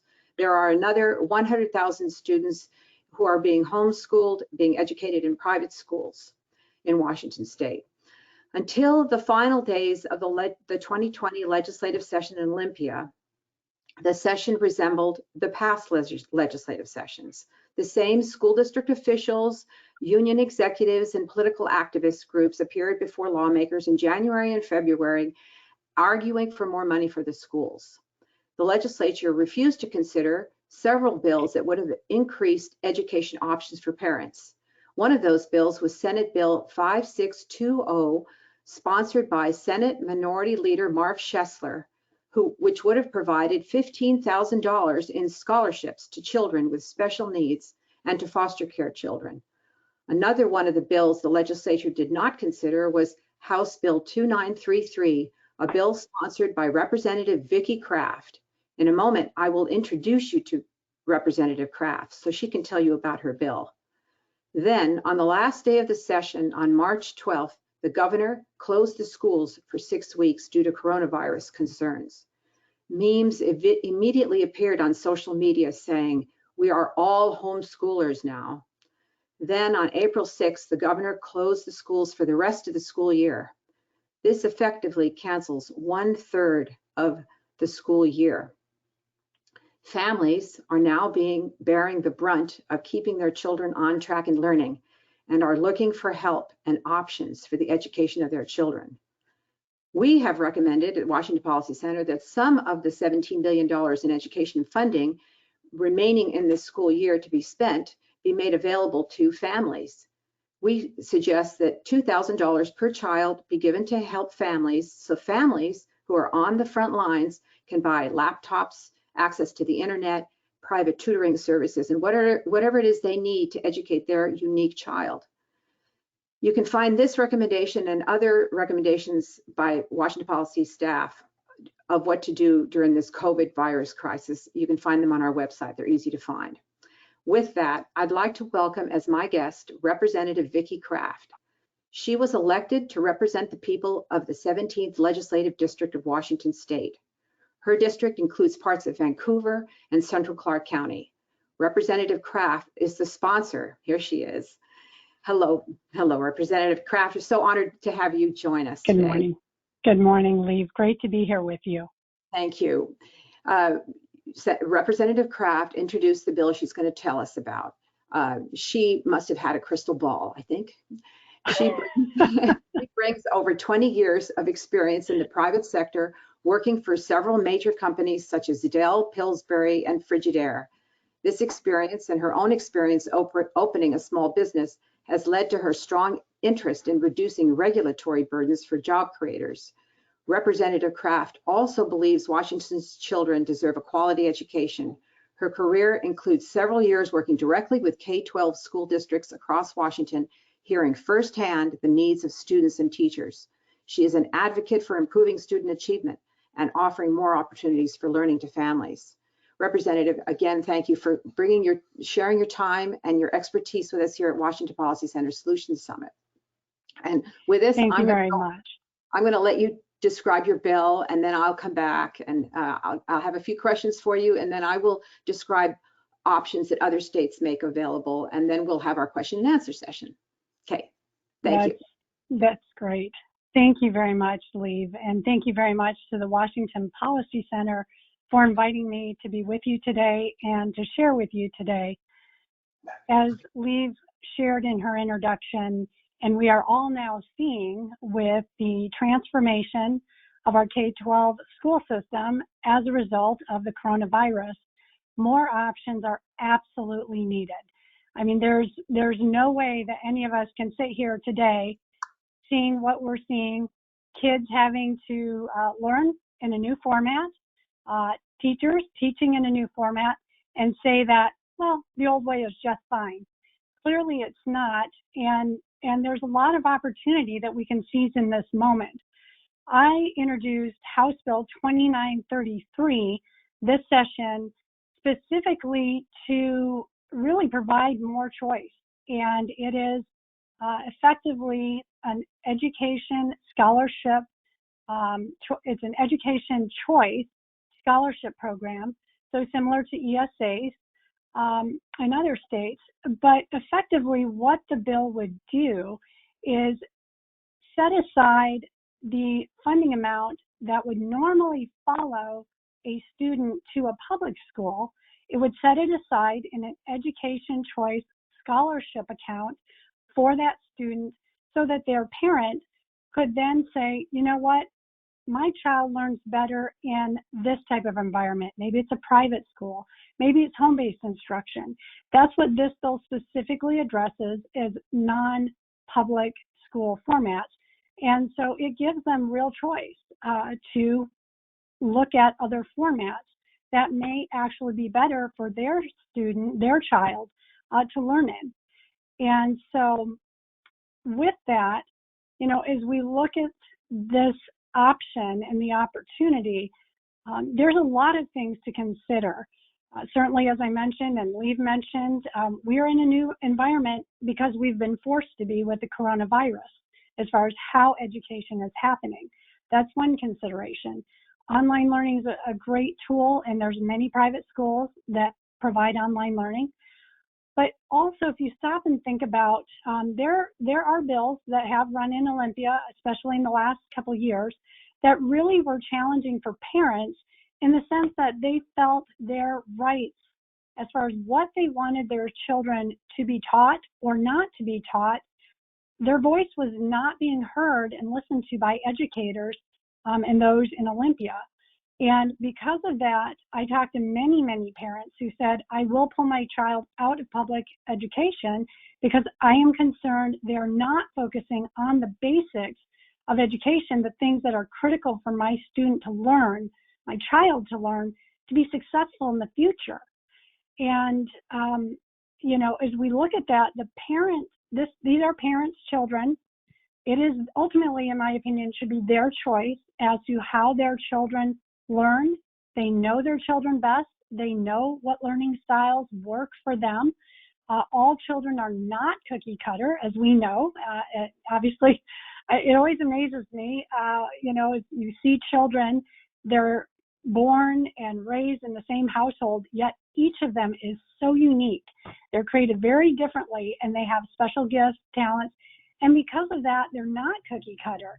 And there's different styles of learning, as many of you know. Some are visual learners, some are auditory learners, others are kinesthetic learners, meaning they have to be hands-on to really absorb material. And so when you have a one-size-fits-all K-12 model today, in many cases, that just doesn't work for all students. And, you know, I'll mention, as I sat on the education committee here over the past year, you know, I heard from students, parents saying, you know, my child isn't learning in a traditional classroom. So we have to be mindful of those truths and realities and say, okay, do we care about educating all students? And ultimately, by our Constitution, our state Constitution, we are obligated, paramount duty of Washington State Legislature, to educate our students. And, you know, the other aspect is, if we look at currently, if you go to OSPI's website, their Washington report card says that, you know, the good news is we have 80% of our students graduating high school. However, 19.1% of our students, or roughly 219,000 of our students are not graduating high school. That just shows we are not educating all students, and the system needs to expand. We need to do more to be able to meet the needs of all of our students. And so this bill really works to, you know, take that funding that would, like I said, go toward, you know, typically public education, and it would allow it to be set up in an account so that parents could use it for their students to go to a private school or home-based instruction. And I, at this point, drafted the bill and developed it in such a way that it's pretty broad. The goal is to make sure that it's not so restrictive that it limits, you know, options and opportunities for parents and their children. Rather, it does have accountability built into it. There is a biannual agreement that the parents would need to enter into with OSPI. OSPI, Office of Superintendent of Public Instruction. That agency is our education oversight arm, and they would be the ones responsible for making sure that parents and their students are meeting the eligibility guidelines for the program, such as they qualify for being in Washington K-12 schools, that they are, you know, meeting the basic criteria outlined here. But again, I didn't want it so restrictive that it could be very easy for an agency to, eliminate a student unnecessarily or when they shouldn't be.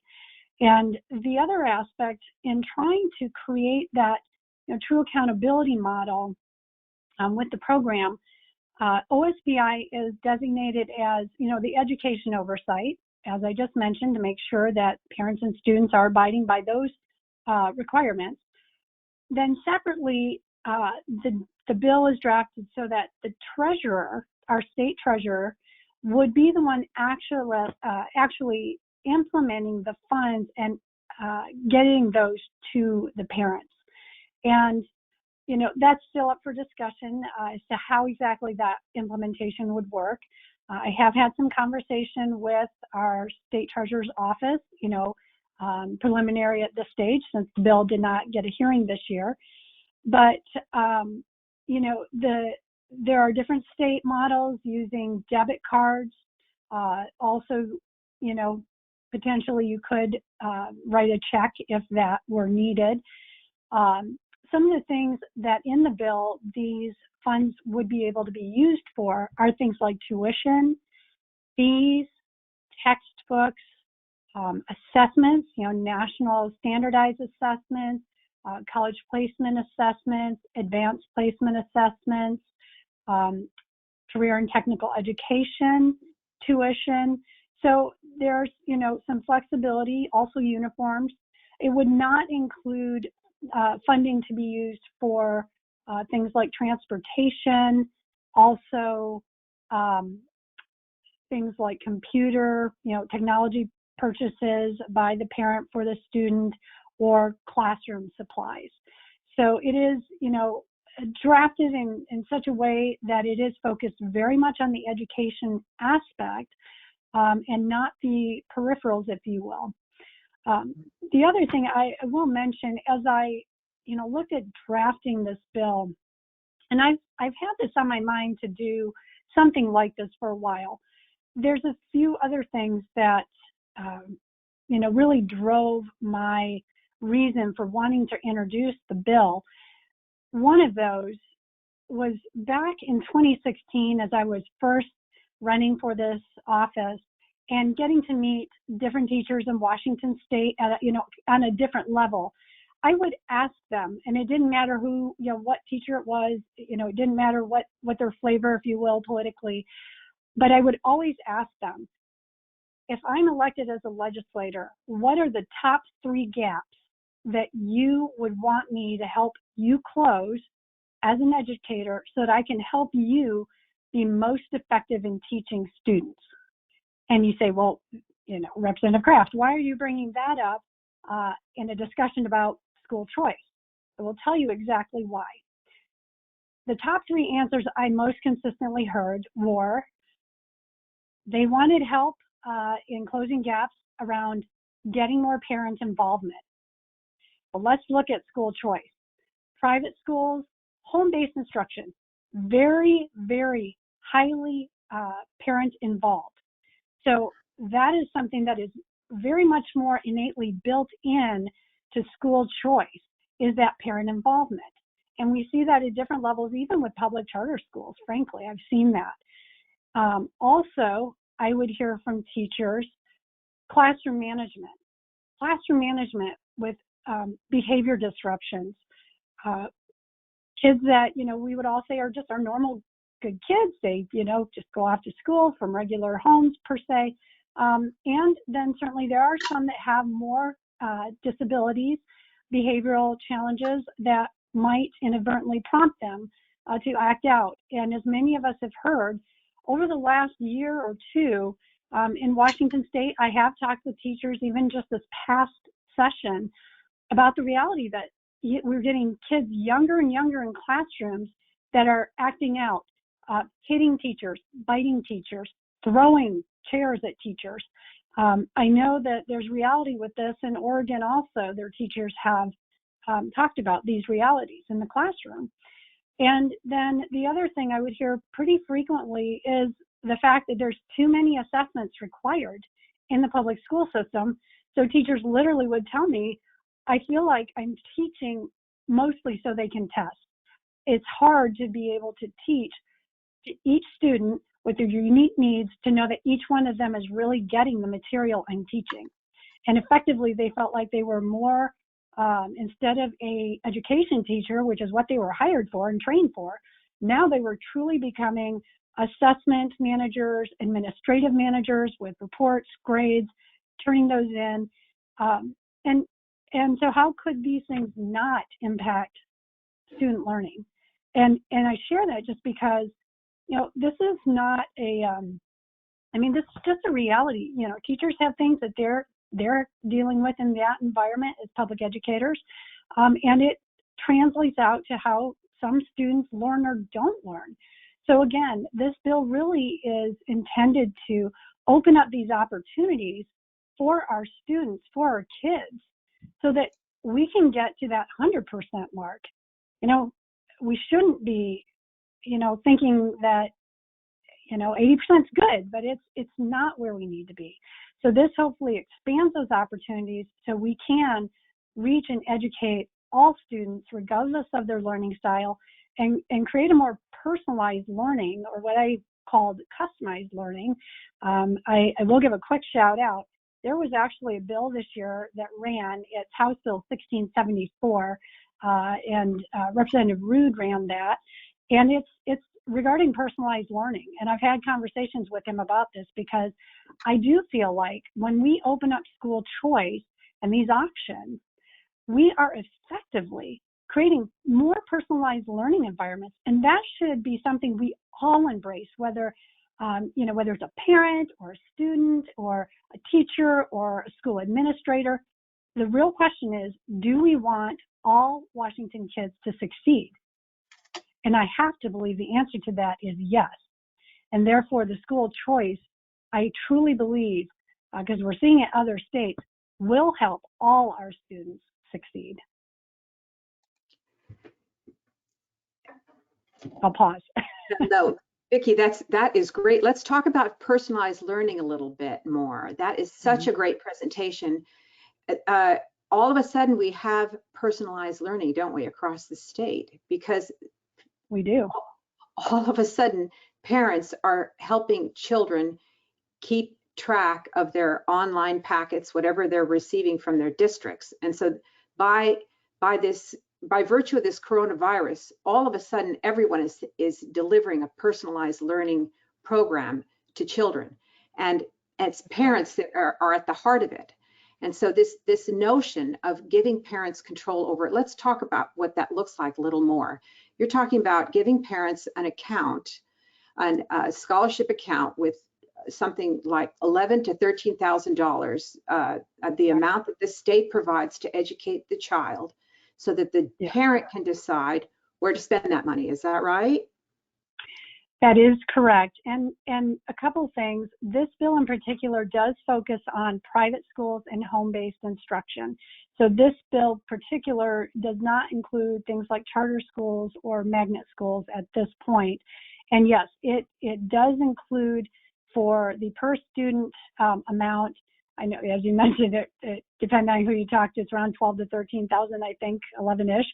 And it includes for regionalization, which is, as you and I know, is very much a factor. If you're in Bellevue, for example, teachers get paid more, and that does translate down to per students versus, say, in Toppenish on the east side.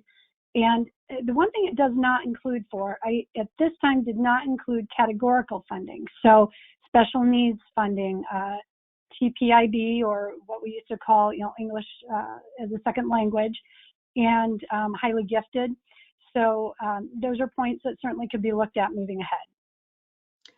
That's great, because this concept is very interesting that you speak about the teachers who are fretting under this accountability, this testing accountability system that we have, and how it is getting in the way of educating children, essentially. And of course, in a standardized one-size-fits-all model, there isn't any other accountability system that the legislature can really impose on this government-run system of schools. But here with school choice, all of a sudden the parents become the accountability factor. because Right. instead of passing a test, the parents then have input as to where the money will go and choose what school the money will go to, right? They do. And, you know, there is some oversight again with the OSPI agency. It was built, you know, not to be micro managed, I'll say, but that piece is in there also. So there does have to be, you know, I mean, a parent can't just, oh, Johnny, good luck with that, and throw them online and, you know, away you go. So yes, but you're right. And that's where parents want to be many times, not always, but there are many parents that do want to make sure their children are learning what they feel like they need to be learning.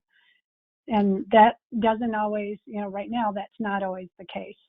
Yes. So this is a model that is being adopted in many states, and I'm going to show when your comments are over, I'm going to show what's going on in other states. But I'm very excited about this bill. We thank you very much for having the courage and the foresight to introduce it at this time. Who would have known that we would be in a position where parents are desperately looking for other options?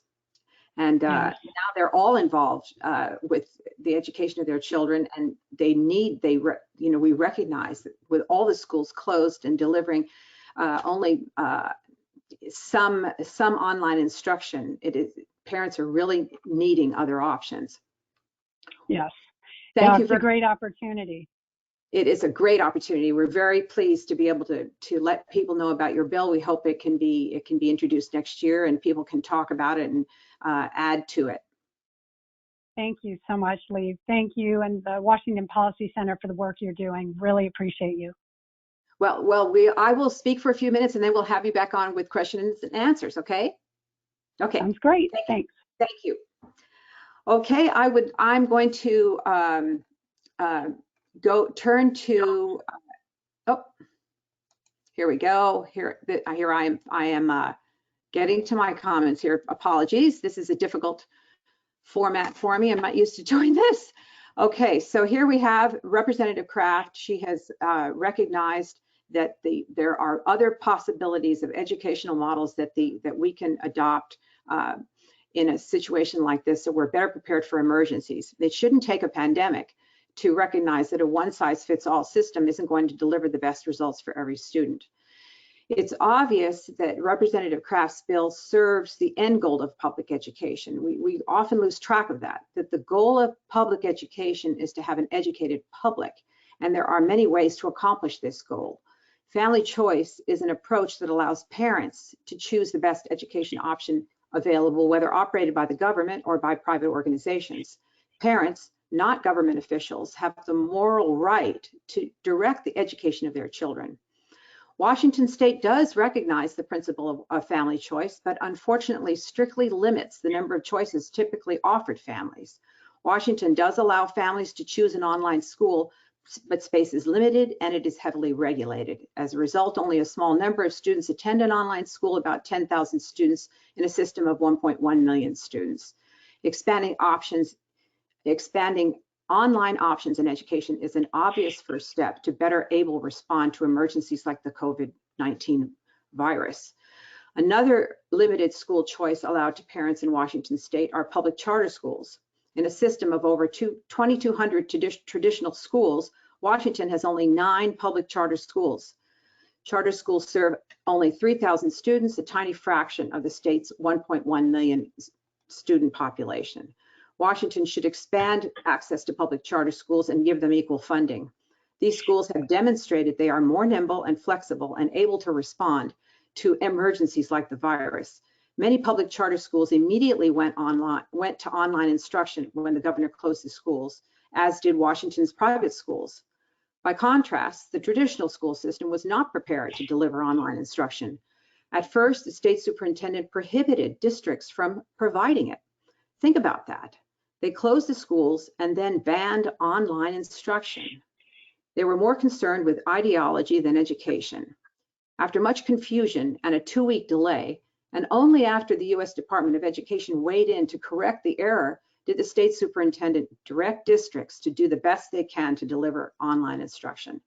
Many families are reporting it is not going well, especially for students with special needs. Another school choice program in Washington State is the Running Start program, which also allows about 26,000 students in high school to attend college. Some districts offer parents limited choice schools within their districts, but offering parents school choice is not typical in Washington State. The overwhelming majority of Washington students are assigned to traditional schools based on where they live, effectively allowing only wealthy parents to select the schools their children attend by buying a home in expensive neighborhoods with good schools. This leaves many families underserved by the traditional school model, which everyone recognizes is rule-bound, bureaucratic, and expensive, and as the virus has shown, unresponsive in emergencies. It's no wonder, as Representative Kraft said, that there are 219,000 students that fail to graduate from our high schools. Let's look at how other states have approached this problem. I'm going to show you the website that shows that the majority of states have recognized that parents need more options to educate their children. Just a moment, I'm going to share this screen here and take you to this website. I hope it's showing. This is the EdChoice website. It is a school choice organization. Is it showing? Okay, it's a school choice website operated by an organization in Indiana. This map shows you that 26 states in the nation offer some form of school choice, whether it's an education savings account, much like the bill that Representative Kraft has introduced, or a voucher or a tax credit scholarship. I'd like to take you to Florida, for example. I'm going to click on Florida is one of the states that is leading in school choice. Florida has 5 school choice programs. It offers the Florida Gardner Scholarship Program to families with children who have special learning needs.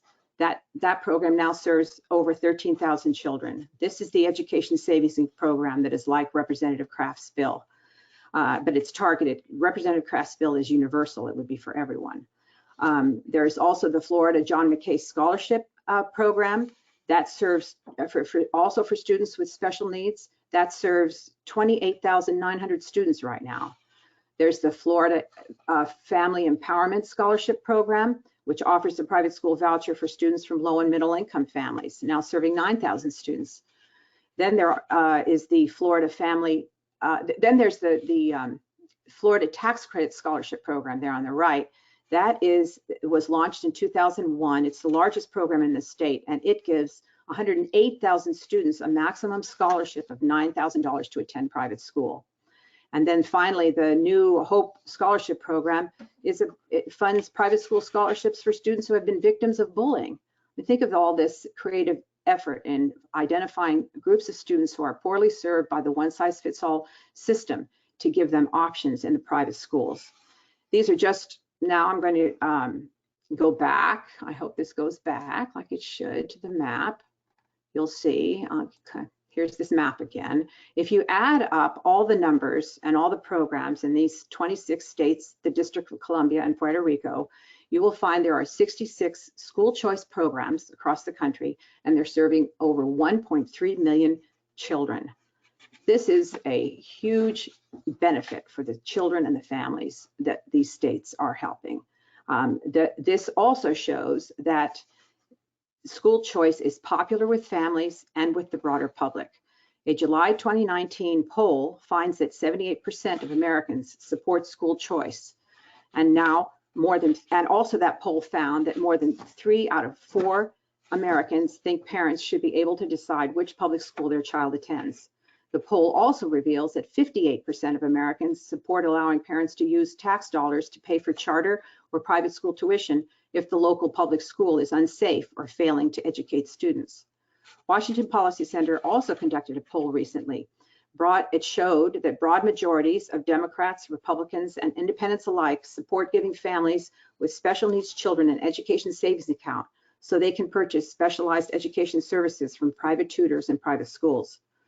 So you can see that Representative Kraft's bill is a proper and logical response to families seeking options to direct the education of their own children. As I said earlier, the end goal of public education is to have an educated public. Our experience with the COVID-19 virus is dramatically showing us families need more options to educate their children. Those options should include expanding access to public online schools, to public charter schools, and to private schools. Parents are a child's first and best teacher, and they should get direct aid to select the public or private school that best fits the needs of their unique child. Okay, I'm going to close this this link and hopefully go back to, yes, here I am again. Now I invite Representative Kraft to come back on with me, and we're ready for the question and answer portion of our session right on time. So Dave, do you have some questions for us? We sure do, Lieve, thanks. The first question for Representative Kraft, what are your thoughts or plans regarding the teachers' unions that have an unfair monopoly on public school funding? Boy, the first question. Thanks, Dave. Well, you know, here's the reality. I think that this needs to be a comprehensive discussion. And as I mentioned, I have teachers that have literally just this session said, it's not working the way it's designed in my classroom. And I think we have to be real about that. You know, let's just face it. A lot of people throw up the state constitution as, well, you know, it says that, you know, the public dollar has to be used for public common schools. Well, let me just mention this. In our Washington RCWs, our law, it literally says RCW 28A.150.200 defines program of basic education, and it states basic education by necessity is an evolving program of instruction intended to reflect the changing educational opportunities that are needed to equip students for their role as productive citizens. By that definition in our current state law, I would say to anyone, school choice is part of those options that we need to be looking at, and by law, state we should be looking at as education evolves. This would be part of evolving. These things can be part of common schools.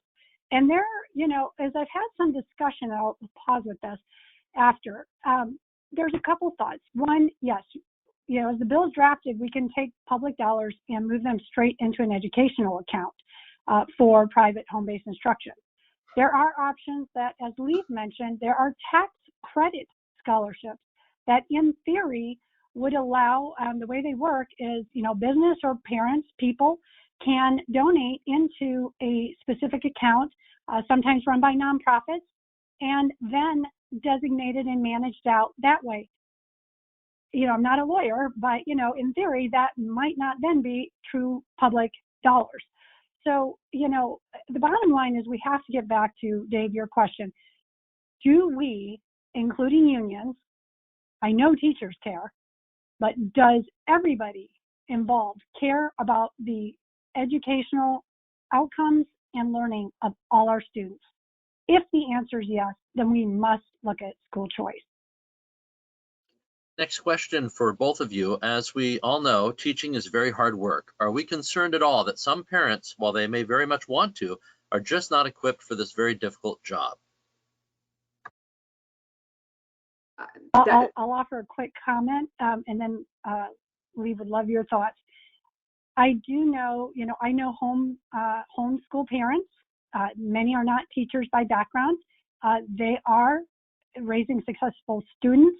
There are also programs here locally. We have at least a couple I know of, and they aren't just here locally, but they are designed as home-based instruction groups and organizations that can assist parents, you know, that aren't educators in being able to actually teach their parents, and they offer additional assistance and support, if you will. So there's a lot of opportunities to help equip parents who aren't educators, and many are doing it successfully. And yes, that is very true, and we're seeing it played out right now. We have the parents of 1.1 million children who are home with their children right now because of the coronavirus, and they are learning how to educate their children. If anyone is motivated to do so, it's a parent, and any parent will tell you, yes, maybe they are not trained as a teacher, but you could argue that many parents are more successful at understanding their child's shortcomings and strengths than the teacher that he meets for 1 year, than a parent who has known him for a child for all his life. So I think that's I don't think that's something that can block this movement towards school choice. Parents are frustrated, teachers are frustrated by where we have come to after 150 years of a system that has become more and more regimented and more more scripted and more limiting on the creative energies of teachers and children alike. And the only way to break out from this model is to give parents the option to pick up and have the funds that the public provides for their child's education and use it where the child's needs are met. And if we allow that, then we are saying, to the teachers union, back to the earlier question, are we all on board? This coronavirus time really brings up the question, are we on board together, or are we just going to fight against one another?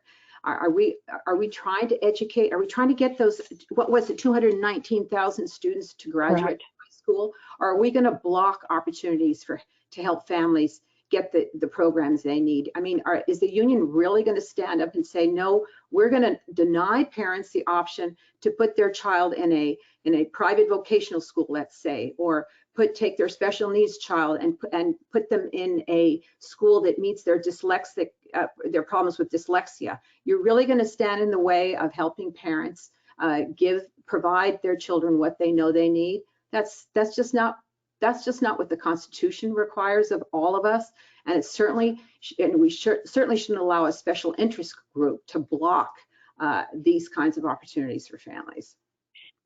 And I just want to make one quick comment on that note, kind of going back to the first question. These are options, and the reality is nobody, whether it's the school union or a teacher or an administrator, no one should be threatened by options, right? Some might view it as competition.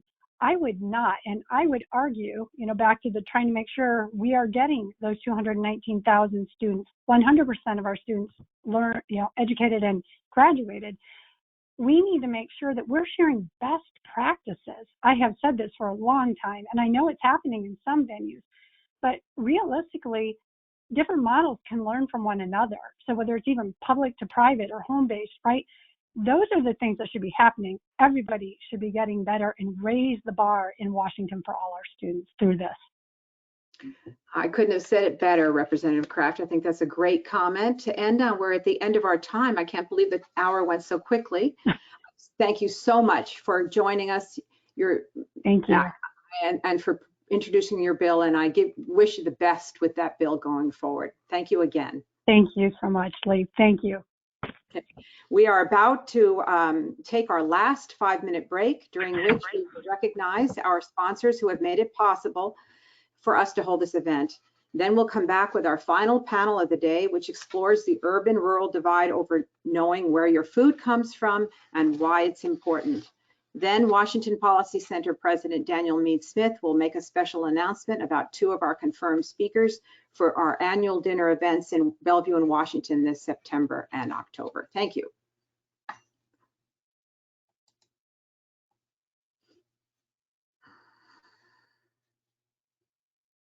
My name is Jada. I'm an 11th grader at Innovation Charter School. I am involved in the Chase Youth Commission. I am on the Spokane Public Schools Diversity Advisory Council, and I was recently awarded Spokane's Young Philanthropist Award. If I hadn't changed paths, I would probably have missed out on the opportunities that got me here today. Before I started at Pride Schools, I was a student that wasn't interested in going to class, doing my classwork, or hanging with the right crowd. When I came to Pride Schools, I was trying to reform myself as a student. I see many changes in myself, but the biggest one is I'm interested in my life. I'm interested in my future. Before, I didn't really care. I knew I had potential, but I didn't put any energy in expanding it. If charter schools went away, we as students would lose our purpose. If charter schools went away, we would lose our motivation.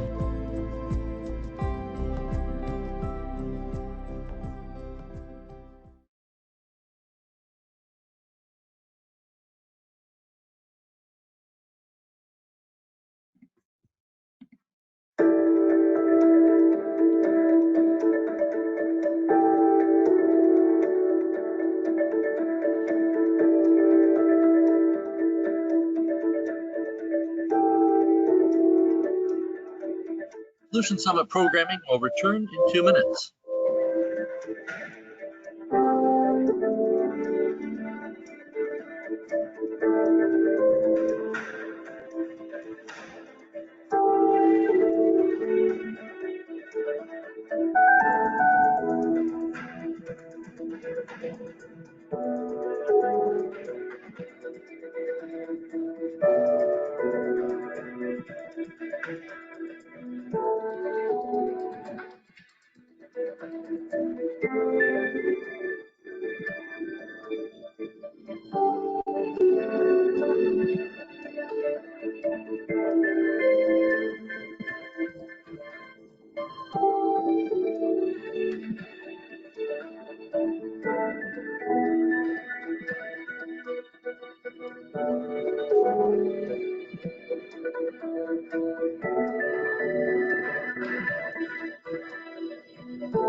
Solution Summit returns in 1 minute.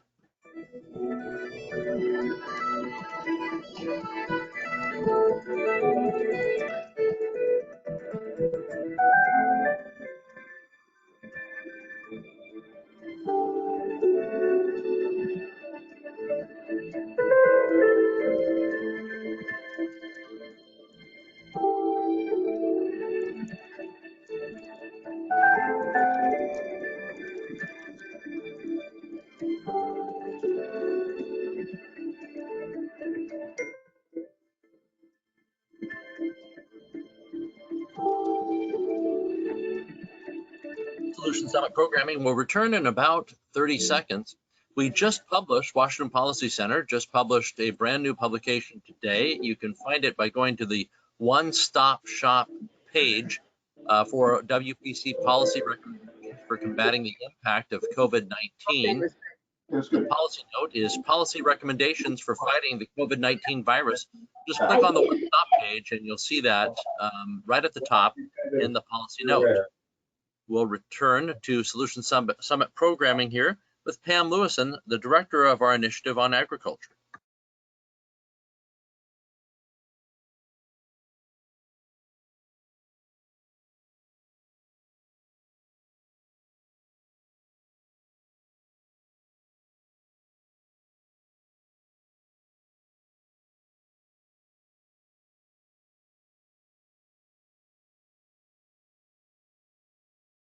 Welcome, Pam, you're on.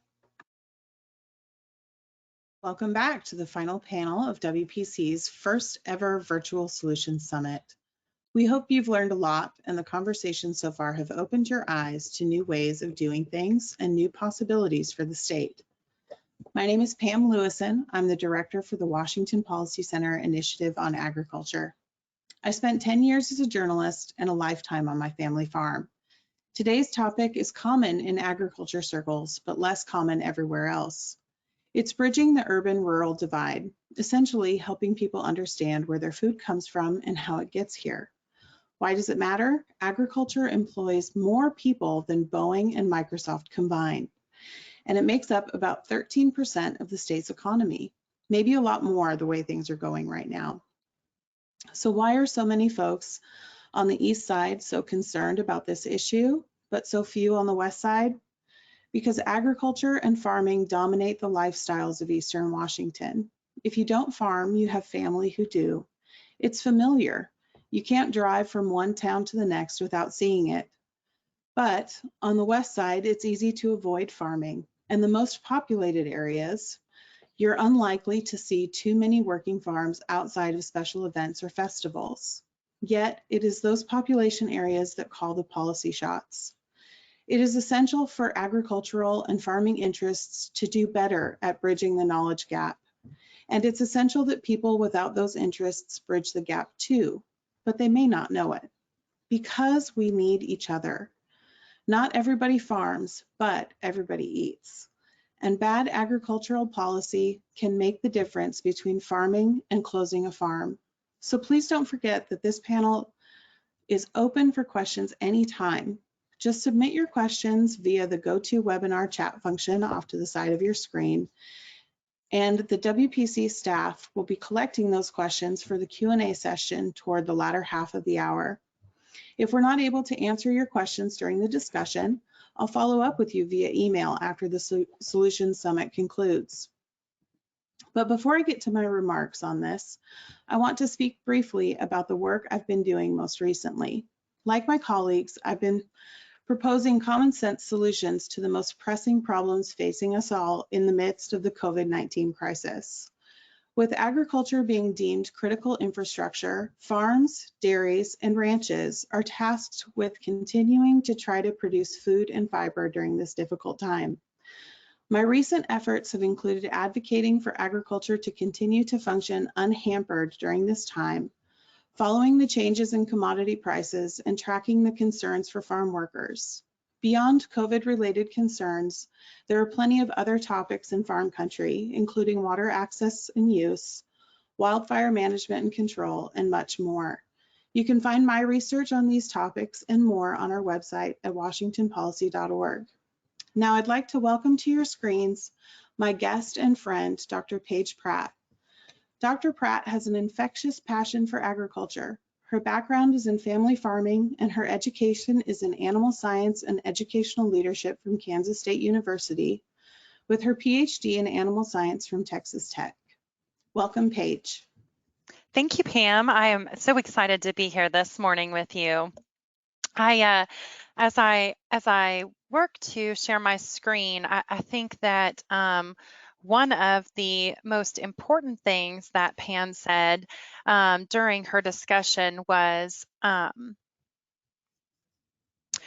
that we might not all have the same connection to agriculture that Pam and I have, being on family farms, but we do.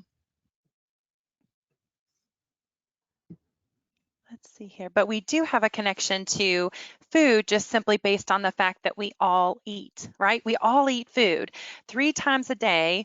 We are involved in agriculture because we eat food, so to me that's very exciting, because when we eat food and we take part in agriculture and we sit down as a family and work as a family unit to prepare a meal, that brings us closer together, and it brings us all into agriculture.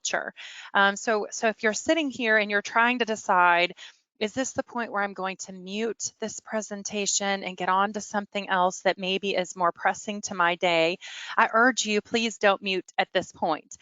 Please stay on and let's talk about how we can make certain that food is secure for our country, especially, as Pam said, during this time in which we might question the security of our food when we go to the grocery store and don't see the normal stocking in the aisles that we are accustomed to, and especially, I guess, moving forward, to make sure that we don't lose young farmers and producers that are going to be the future providers of food for your children and my children as well.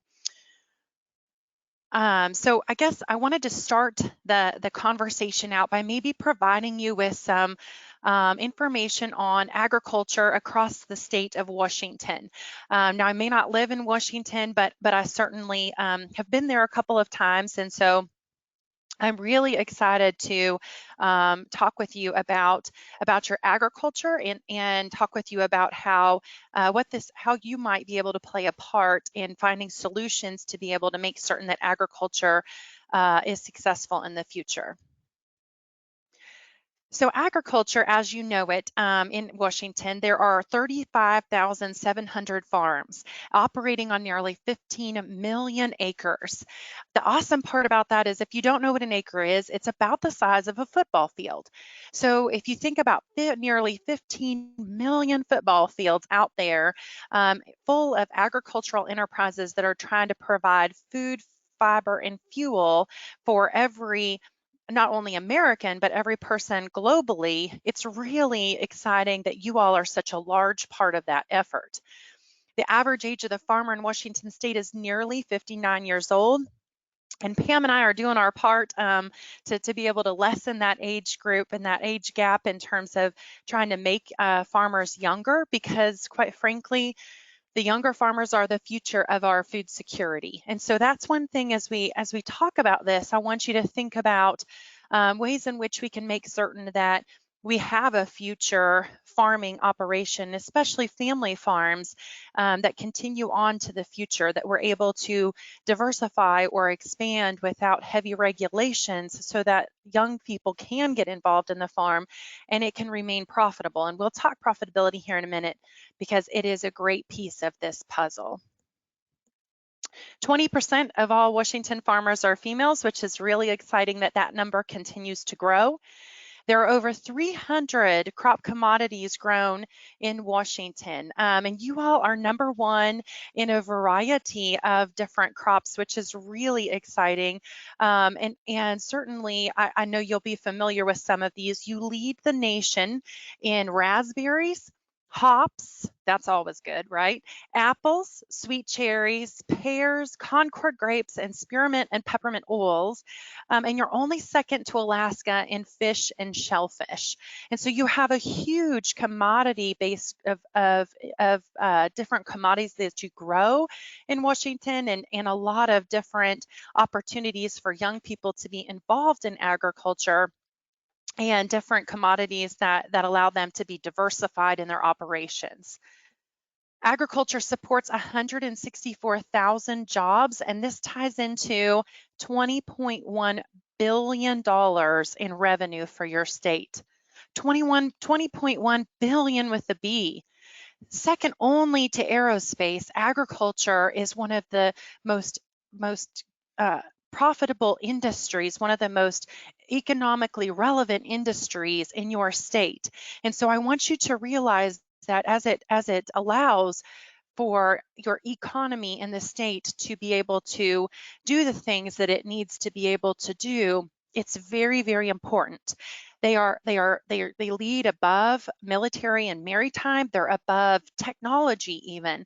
And so agriculture, remember this, only second to aerospace. And so in order for us to have a future for agriculture, not only in the state of Washington, but across the United States, there are some things that we're going to have to do to ensure that it is a relevant piece of the puzzle. All right, and in order for it to be relevant, it has to be able to have young folks be interested in starting to be starting farming operations and joining farming operations, and sometimes that can be a challenge because, as you can see here, the average farm expenses on a per year basis are $210,000 plus. And that's for an average operation. That's not for a larger operation in Washington state. That includes all the small ones. And so I looked up and looked on Zillow, and the average home right now in Washington state is around $400,000. That's the price of an average home on Zillow for Washington state. Just think about it. When I buy a home, or anyone buys a home, they normally mortgage that home for 20, possibly even 30 years. Every farm on average in Washington has over $200,000 in expenses on an annual basis. And so what normal people would spread out over time, these folks are dealing with on a daily basis. And so a lot of folks think, well, farmers are just, farmers. But but these are absolute geniuses from a standpoint of being able to not only run a business, but also make things work from an equipment standpoint, understand how to mechanic on equipment, understand how to take care of livestock, understand how to run tractors, GPS, drones, you name it. And then also handle the money piece as well. And so a lot of folks, I think, picture a farmer with a pitchfork and overalls on, and some of them do still wear overalls. All right, they're pretty comfy, but most of them have college educations. In fact, almost nearly every farmer I know has at least an associate's degree or a technical skill. Maybe they're a mechanic, maybe they went to diesel mechanic school, and many of them have bachelor's degrees. And so when you think about the different aspects in which that they have to be very proficient at in regards to accounting, tax preparation, as well as the skills of simply being able to mechanic on a well that is broke or an engine, whatever it may be, these folks actually have a lot of skills and a lot of abilities, but net farm income maybe doesn't show that if you would compare it to other industries across the state. So in Washington State, net farm income is $47,000. I went online and looked up some jobs in Washington State, and as you can imagine, the average annual salary, according to GeekWire, in the tech industry is around $280,000. And at the average pay at Google is $116,000. So why would these young people decide to go into farming? Why would Pam and I and our families decide that it's a good idea to go into this industry? And the reason really is multiple fold. Number one, we want and we understand that there is a huge need to feed the world. We want to feed the world, and we want to be really, really good at it. Number two, we either love the land or we love the livestock, or possibly we love them both. And we want to take care of what the land that we've been given. We want to be good stewards of the environment, and we want to take care of animals to the best of our ability. Because I'll show you in a little bit, when we talk about the comfort and care of animals, it does tie directly to profitability. And when your net farm income is $47,000, you don't have much wiggle room. You really need to be good at what you do, and you don't need to make very many mistakes, right? So beyond that, beyond the idea that we love the land and we love the livestock, the other piece that I think is really important that ties me to wanting to do this and continue it on is that I have a younger generation. My husband and I have a 4- and 6-year-old, and I know Pam has little ones as well. And our families are raising up these little ones because, quite frankly, we hope that your children have someone who wants to feed them too, right? The food security of everyone on this webinar, the security of their children or grandchildren's food depends upon farmers, the next generation or the generation after that. And so leaving a legacy, building a legacy, having that next generation understand the desire and the need to produce high quality, nutritious, safe food is so extremely important. And my kids are 4 and 6 years old. And quite frankly, it is an extreme pressure that is put on yourself in order to not only have a business that sustains, but even have a business that grows, in order for that next generation to be able to come back and build upon what you've built. And so there's a lot of pressure that comes with that next generation coming home, but there's a lot of fulfillment that comes with it as well. And so it's really exciting to me to watch the kids and watch them get excited about feeding a baby calf, or learning about what we do on the farm, and wanting to be involved and wanting to get out of school as quick as they can, especially right now during these times, and get on the farm and be involved. And so I think you'll understand that food is extremely important, and the next generations coming home are extremely important. But at $47,000 a year net income, it can be pretty tough to get those folks incentivized to come home. It can be pretty tough to expand an operation so that there's enough for someone else to come home. but the value and the importance of that next generation coming home and the importance of a farming operation, big or little, being able to stay in business is so extremely important. And I think we are seeing right now the value of the importance of our food supply and of our national security and how dependent it is upon our food supply. So I don't know if you all have kept up with the closings of the different plants right now. There are farmers all across the country that are asking to dump their milk because there are such a drop in demand for milk. And so a lot of farmers are asked to dump their milk. Tanker loads full of milk are being dumped, which is it breaks your heart, because that is every bit of their ability to make money. And most dairies, and in this area, we had a huge amount of dairies that have gone out of business the past 2 years. And so as you're asked to, they just started getting to where they were breaking even. Quite frankly, they weren't making $47,000 a year. They were barely breaking even. And so when you have to start dumping your profit down the drain, it really can impact your ability to pass that business on to the next generation. JBS announced just yesterday or today that they are closing their plant indefinitely in Greeley, Colorado. And so as we see all of these plants closing and as our food supply becomes somewhat questionable, I think this is the time in which people really need to understand that there are opportunities for us as farmers and ranchers to make a huge impact in your life, regardless of how connected you are to the farm. Because I know I have friends that are direct marketers of meat and poultry, as well as beef and pork, and they are running out of product nearly every day and trying to keep up with the demand, because at the grocery store, some of those aisles are completely empty and there's no protein sources in some of our grocery stores. And so what can you do, right? If you're sitting here thinking, okay, well, I get it. We need another generation, but I'm sitting here in Washington, and when I look outside, I see buildings and concrete. I don't see blue skies and mountain ranges like I do when I look out my window right now.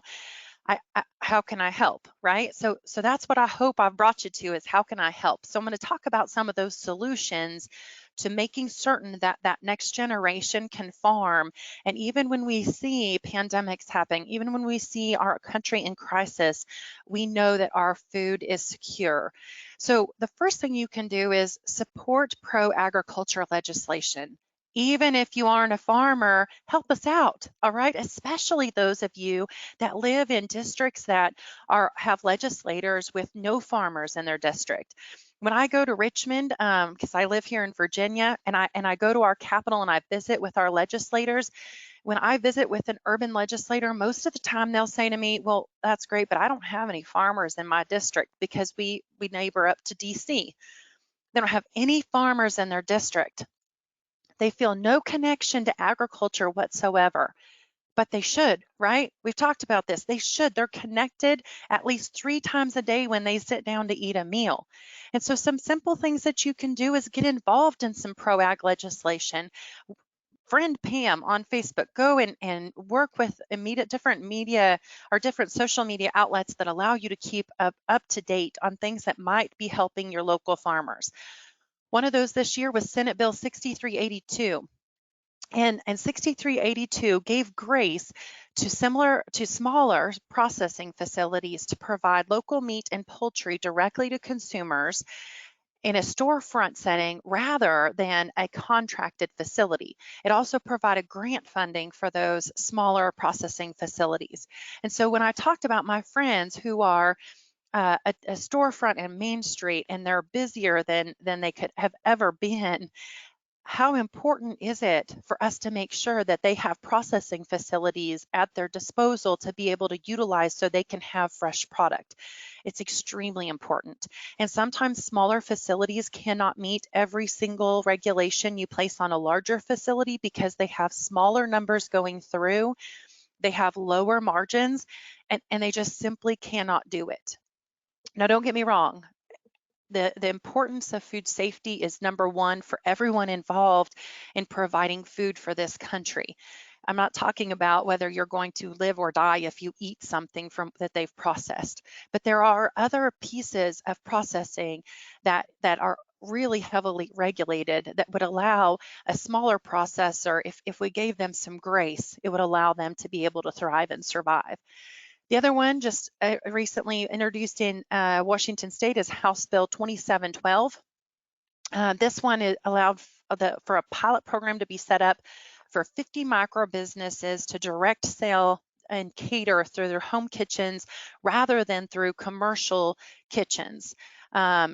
And obviously right now, in the middle of what we're in the middle of, this would be huge because it would allow people that are maybe laid off from their jobs or people who had an interest in trying this business to be able to start providing some meals so that those who are essential workers would be able to still provide a nutritious home-cooked meal to their family, even though maybe they're a nurse and they're working 12-hour shifts plus overtime and just feeling the stress and really need some help out in terms of cooking for their family. So the first thing you can do is support pro-ag legislation and get involved in keeping up with it. The other one is track what pro-farming organizations are supporting and find out why.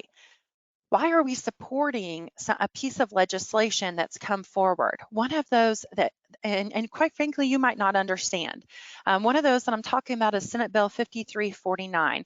And this bill is very similar to a bill that was actually introduced here in Virginia in the General Assembly this session, and it removed milk from milk alternative labels. Now, this bill was actually one of Richmond Times' top 10 ludicrous bills of the session. All right, it was named in the top 10 ludicrous bills. But this bill was hugely impactful for these dairymen and women who have been really struck hard by low dairy prices because many people have shifted to milk alternatives. And most people would say, well, I know the difference between almond milk and cow milk. I mean, I know the difference between those two. Well, do you? I mean, I'm not trying to be rude, but do you? Because most of the time we just grab something off the shelf and we go. We hear something on Facebook and we think, oh, we ought to give that a try and see if it's healthier. And so many times we make choices based upon information that's from unreliable sources, because believe it or not, everything on Facebook isn't always true, right? And so when we look at the actual values, nutritional values of fat-free milk versus vanilla almond milk, you will find fat-free milk has 10 fewer calories, 7 grams more protein, and this is because in an actual serving of vanilla milk, vanilla almond milk, there's only 2 or 3 or 4 almonds in it. All right, it's not like you're actually getting a serving of almond when you drink an almond milk. Total sugar is higher in the vanilla almond milk. It's 15 grams versus 12. And I think one of the most important things to note here is that the sugar found in a fat-free milk is from lactose. It's a naturally occurring sugar versus in vanilla almond milk. If you look down into the ingredients, you can see that cane syrup is the ingredient that adds the sugar into the vanilla almond milk. So it's not naturally occurring. It's added in the form of cane sugar. And then you can look to the ingredient list and see that if you're trying to minimize the number of ingredients in the foods you're eating to try to make them more whole foods, you're not going to get it done with almond milk versus regular milk. And so please make sure that as you make comments and generalizations about this agriculture industry that doesn't have much profit, we saw the net income, and at the same time is struggling to bring back generations because it's hard work, long hours, and all of that. And let's try to not make it harder by spreading misinformation and rumors that just quite frankly aren't true or don't have any backing in regards to the nutritional value of the different products. So last but not least, the last solution I want to leave you with is, I guess I would ask you to please trust those that are feeding you.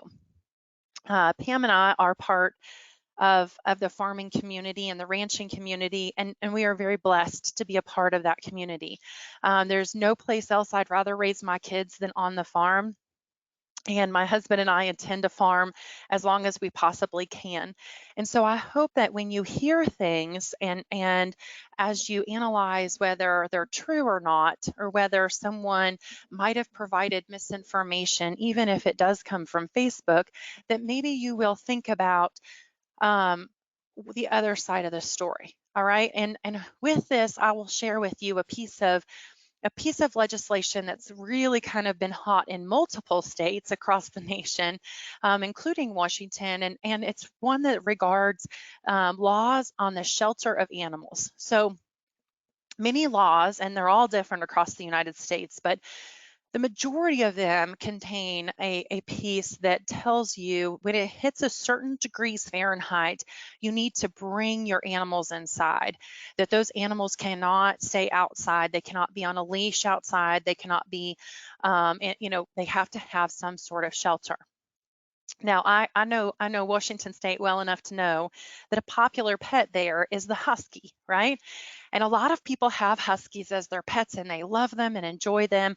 And when this law applies to all animals, because they normally don't separate out one piece or another, or one breed or another, then you have a husky who literally has an undercoat built in that can keep that animal safe from harm up to almost negative 75 degrees Fahrenheit.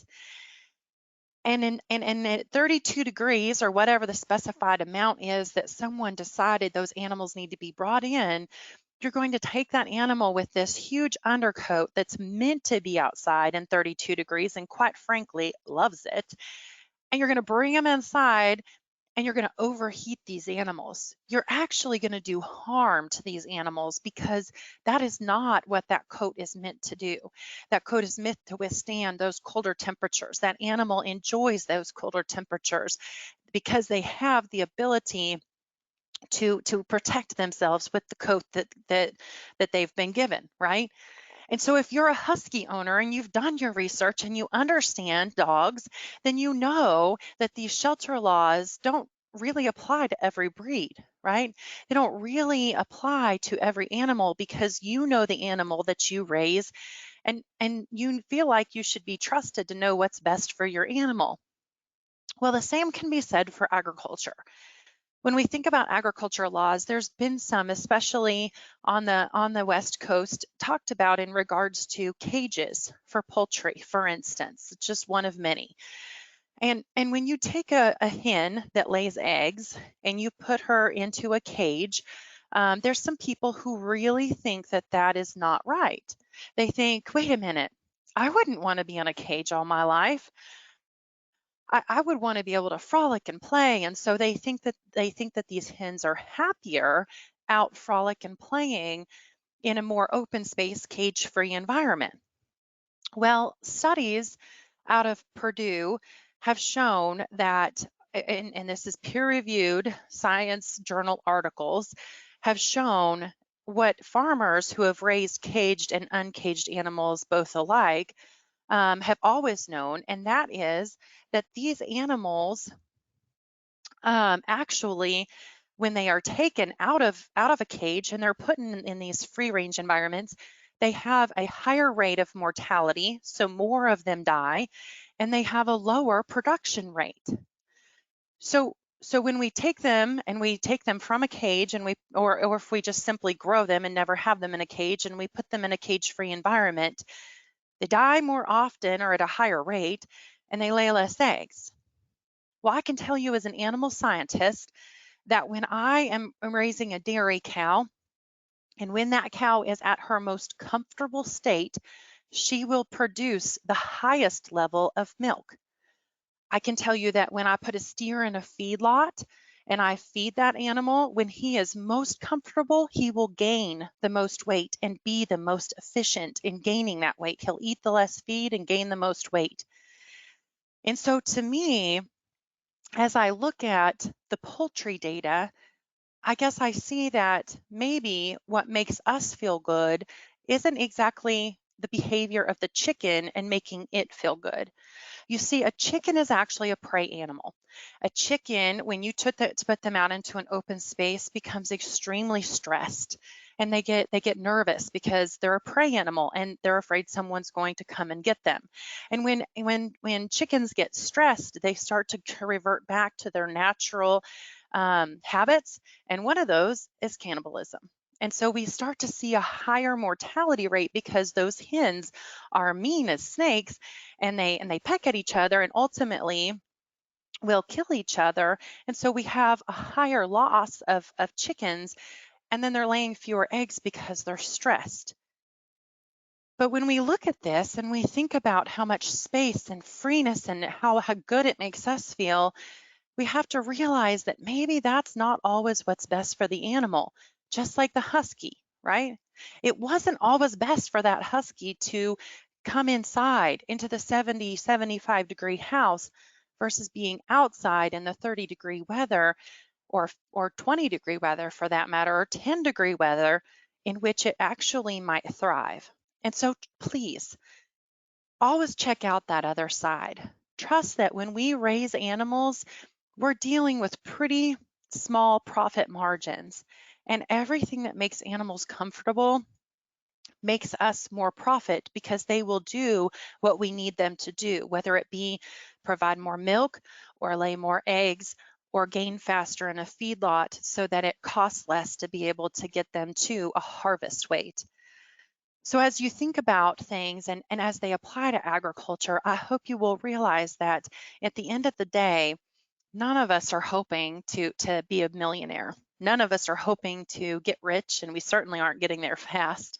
But we do care about everyone around us who has little to no ability to raise their own food, and little to no ability to really understand and be involved in agriculture in a meaningful way that provides food for 162 people per farmer per year. And so as you look at this and as you think about agriculture, I hope that you will begin to develop a sense of trust that we want what's best for our world, our nation.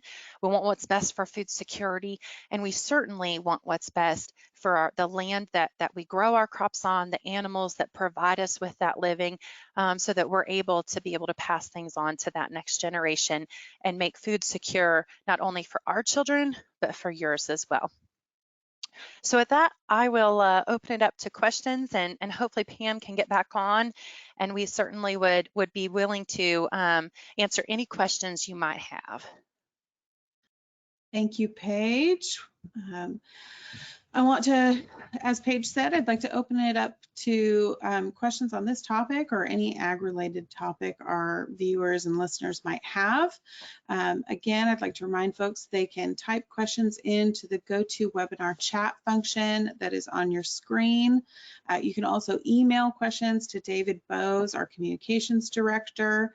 His email address is dbowes, B as in boy, O-Z-E @washingtonpolicy.org. And I believe he is standing by with a few questions that he's gathered so far. Dave, would you like to see if you can lay some questions on us? Sure. The first question, agriculture critics say farm workers are being put in dangerous conditions in the current atmosphere. What is your response to that? So I'll go ahead and start with the answer, and then Paige, if you want to chime in. So, you know, with agriculture being deemed an essential industry and an essential service, farm workers are part of that. And despite what some people might think, agriculture has been an essential or critical infrastructure since 2003. So this is not a new designation for farms and ranches and dairies in this country. And farm workers are part of that, but they're not the whole part of it. There's also truckers that are part of it. Farm and ranch owners are part of that as well. There's an entire supply chain that comes into play here, and we're all trying to get through this together. So any part of that supply chain is dealing with the same concerns and the same troubles as anyone else, not just farm workers. And I think that we're all doing the best we can to provide a safe working environment for everyone. And you know, as things develop and as more information becomes available, I firmly believe that every part of the agriculture supply chain is doing the best they can to address those safety concerns as they arise. Paige, anything to add? I agree. I really think as we think about farm workers, and I know we have an employee, and as we think about his safety, it is of utmost importance to us because he actually is kind of like part of our family, and we invite him, you know, to Easter dinners and Christmas or whatever it may be, in which he might not have a family obligation already. We very much think of him as a part of our family, and he helps us with, you know, making sure our kids are safe and being a part of their life. And so for us, you know, farm workers and their safety is extremely important, not just simply from if we lose his ability to help us, then we're going to be losing money because he provides great service to us from an employee standpoint. But I mean, also just a general human interest. I mean, we care about his safety, and we don't want him to be hurt. So I think on all fronts, the idea that we don't want safe farm workers to be safe, I think certainly if you can step back and look at it from the other side, when you see things like that, I think that it really makes sense that we want them to be safe and healthy and prosper, because that allows us to prosper as well. Next question, how does the cultural push for sustainability in eating and food affect the family farms? Paige, you want to take that one first? Absolutely. So when I hear the word sustainability, one of the first things that pops into my mind, quite frankly, is profitability. And it might not be the first thing that everyone thinks about, because you know, most people want to talk about environment and climate change and things like that. But I can tell you that if we are not profitable on our farm, then we are not sustainable. And part of that profitability is making certain that when we put down an herbicide or we put down a pesticide, that it stays on the crops we want it to stay on. And it doesn't go into the creek, because if it goes in the creek, it gets washed away and then it's no good for us. And so for us, when folks talk about sustainability, I think the first thing that is important to think about is this operation profitable, and are they doing things that allow them to know that when they, for instance, are they using GPS when they put down applications that allows them to not have overlap?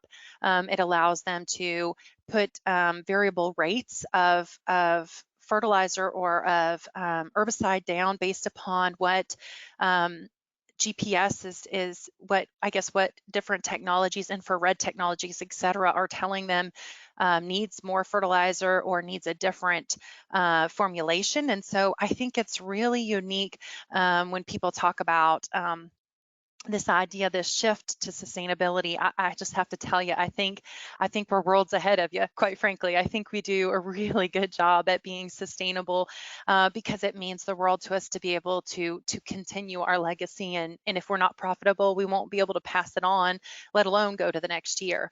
The other piece I would say is that there's a lot of folks that are shifting to that there's kind of a local movement. Would you agree, Pam? There's kind of a local movement. People are really interested in local foods. And so I actually think it's awesome that we have this opportunity to interact with the public who might never have been engaged with a farmer before. And so I think that provides us a real opportunity. I think that sustainability often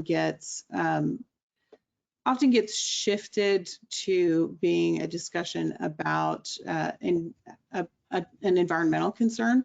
And I think not just an engagement with a face-to-face individual, but also it becomes a discussion about how you're interacting with things like soil preservation and water conservation.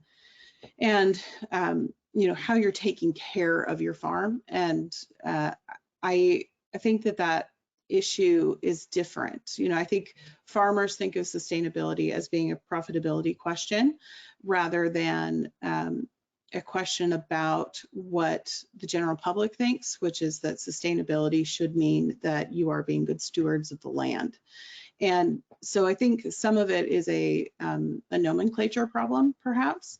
And that said, I think that farmers and ranchers in general have been participating in sustainability or stewardship always, because if you're not a good steward of the land that you have, you no longer participate in this industry that we care about so much.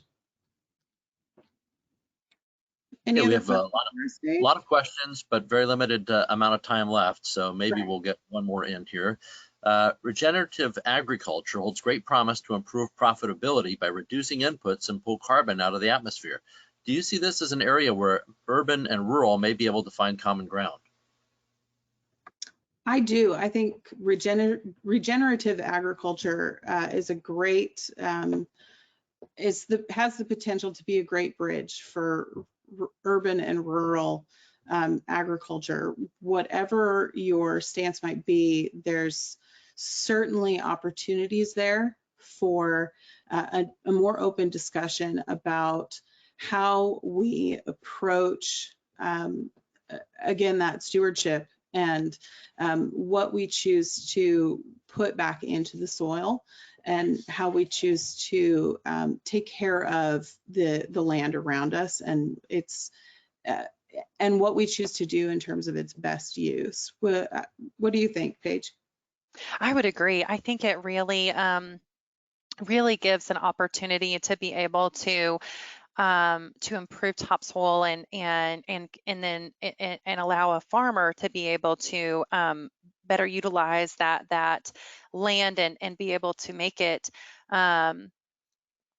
more productive, but at the same time, it allows those consumers to be more involved. So absolutely, yes. All right.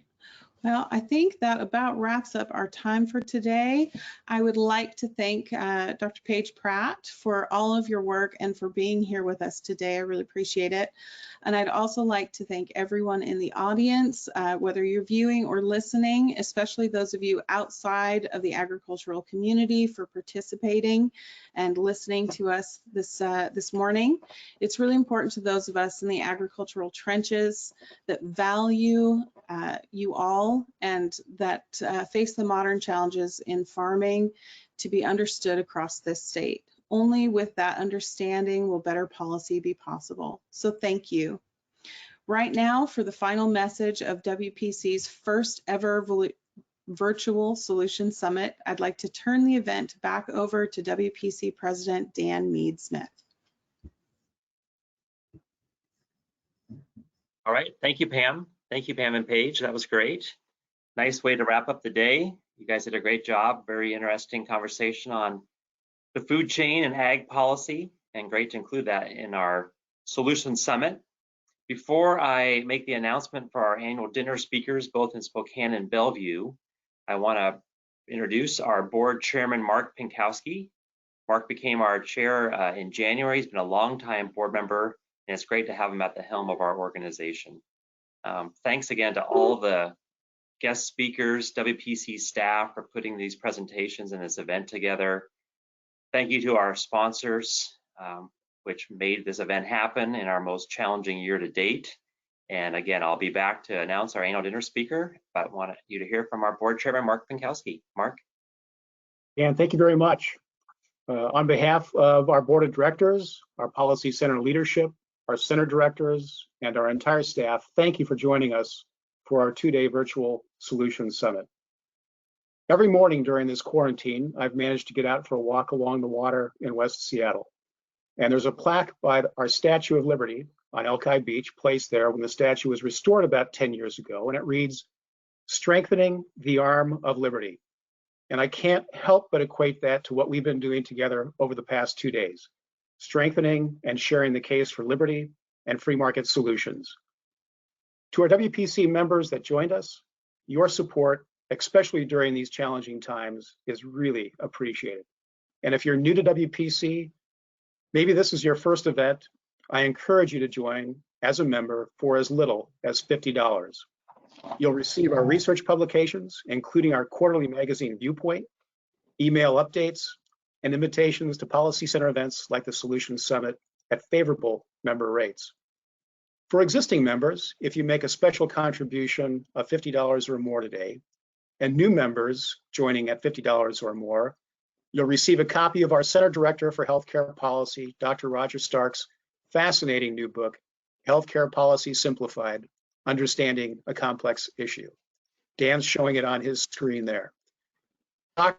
presents a strong case for less government, more patient control, discusses the various parts of our healthcare system and how they relate to the growing crisis of care. The book will be released soon, and you can expect to receive a copy from us next month. And during this difficult time, the Policy Center has been covering COVID-19 pandemic closely. We've kept citizens in the loop with recommendations from each of our 8 research centers, and you can find all the latest research and updates on the pandemic on the Policy Center website, washingtonpolicy.org. We'd love it if you'd visit the website and share your favorite research piece with friends, associates, and on social media. And join us next Wednesday, April 22nd, for our Earth Day virtual event.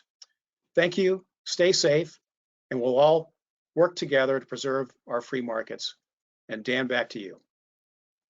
All right, thanks, Mark. I appreciate you joining us. Thanks for all you and the board are doing to guide Washington Policy Center during this time with our new 3-year strategic plan. It's great to have you leading the board. So thank you, Mark, for joining us. I want to remind you to go to washingtonpolicy.org frequently to see our latest work. You can also download our new policy guide for Washington State. We've been mentioning some of our new COVID-related publications, including our new study coming out just today that collects all of our top recommendations. But in addition to that, our policy guide that people always ask, when's a new policy guide coming out? So this is our 6th edition. It came out in January. Paul Guppy, our Vice President for Research, edited it with all the work of our center directors, and you can download a copy of this. You can also order a copy too if you want a hard copy, but it's all available on our website at washingtonpolicy.org.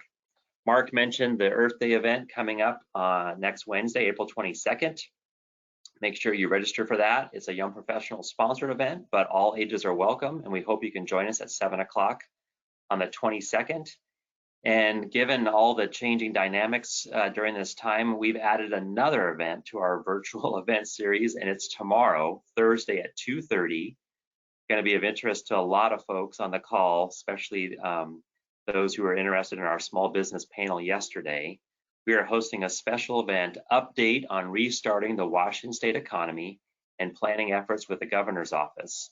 It's hosted by our Center for Small Business Director, Mark Harmsworth, and will feature the House Minority Leader, our good friend, Representative J.T. Wilcox. So very timely conversation. We'd love to get your input.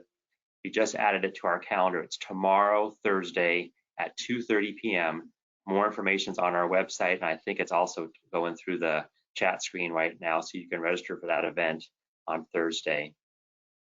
I'd also encourage you to share your favorite sessions from our Solution Summit on Facebook, Twitter, or LinkedIn. All of it will be posted on those social media platforms and on our website in the coming days. Share your favorites with others and encourage them to do the same. Make sure you get on our email list so you can get our latest work and find out when the sessions will be posted.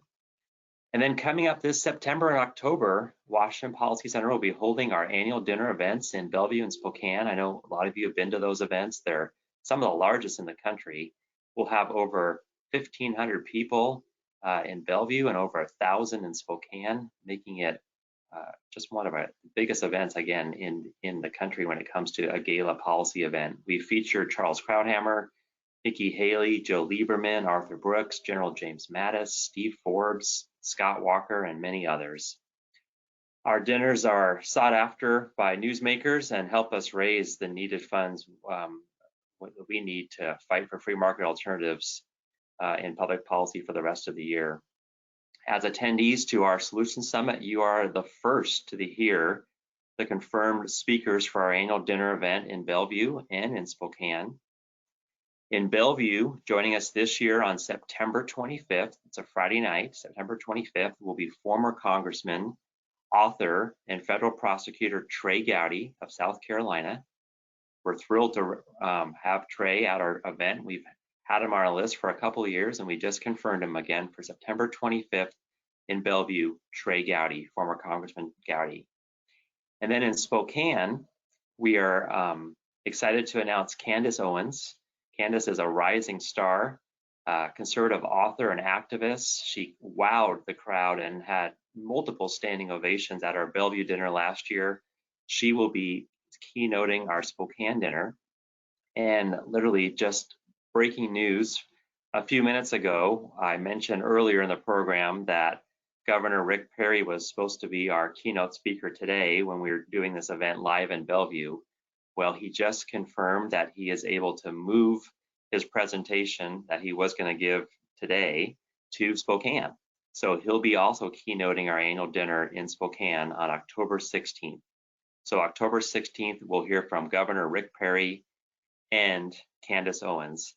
And then on September 25th in Bellevue, again, Congressman Trey Gowdy, and we'll be adding a second keynote speaker to our Bellevue lineup as well.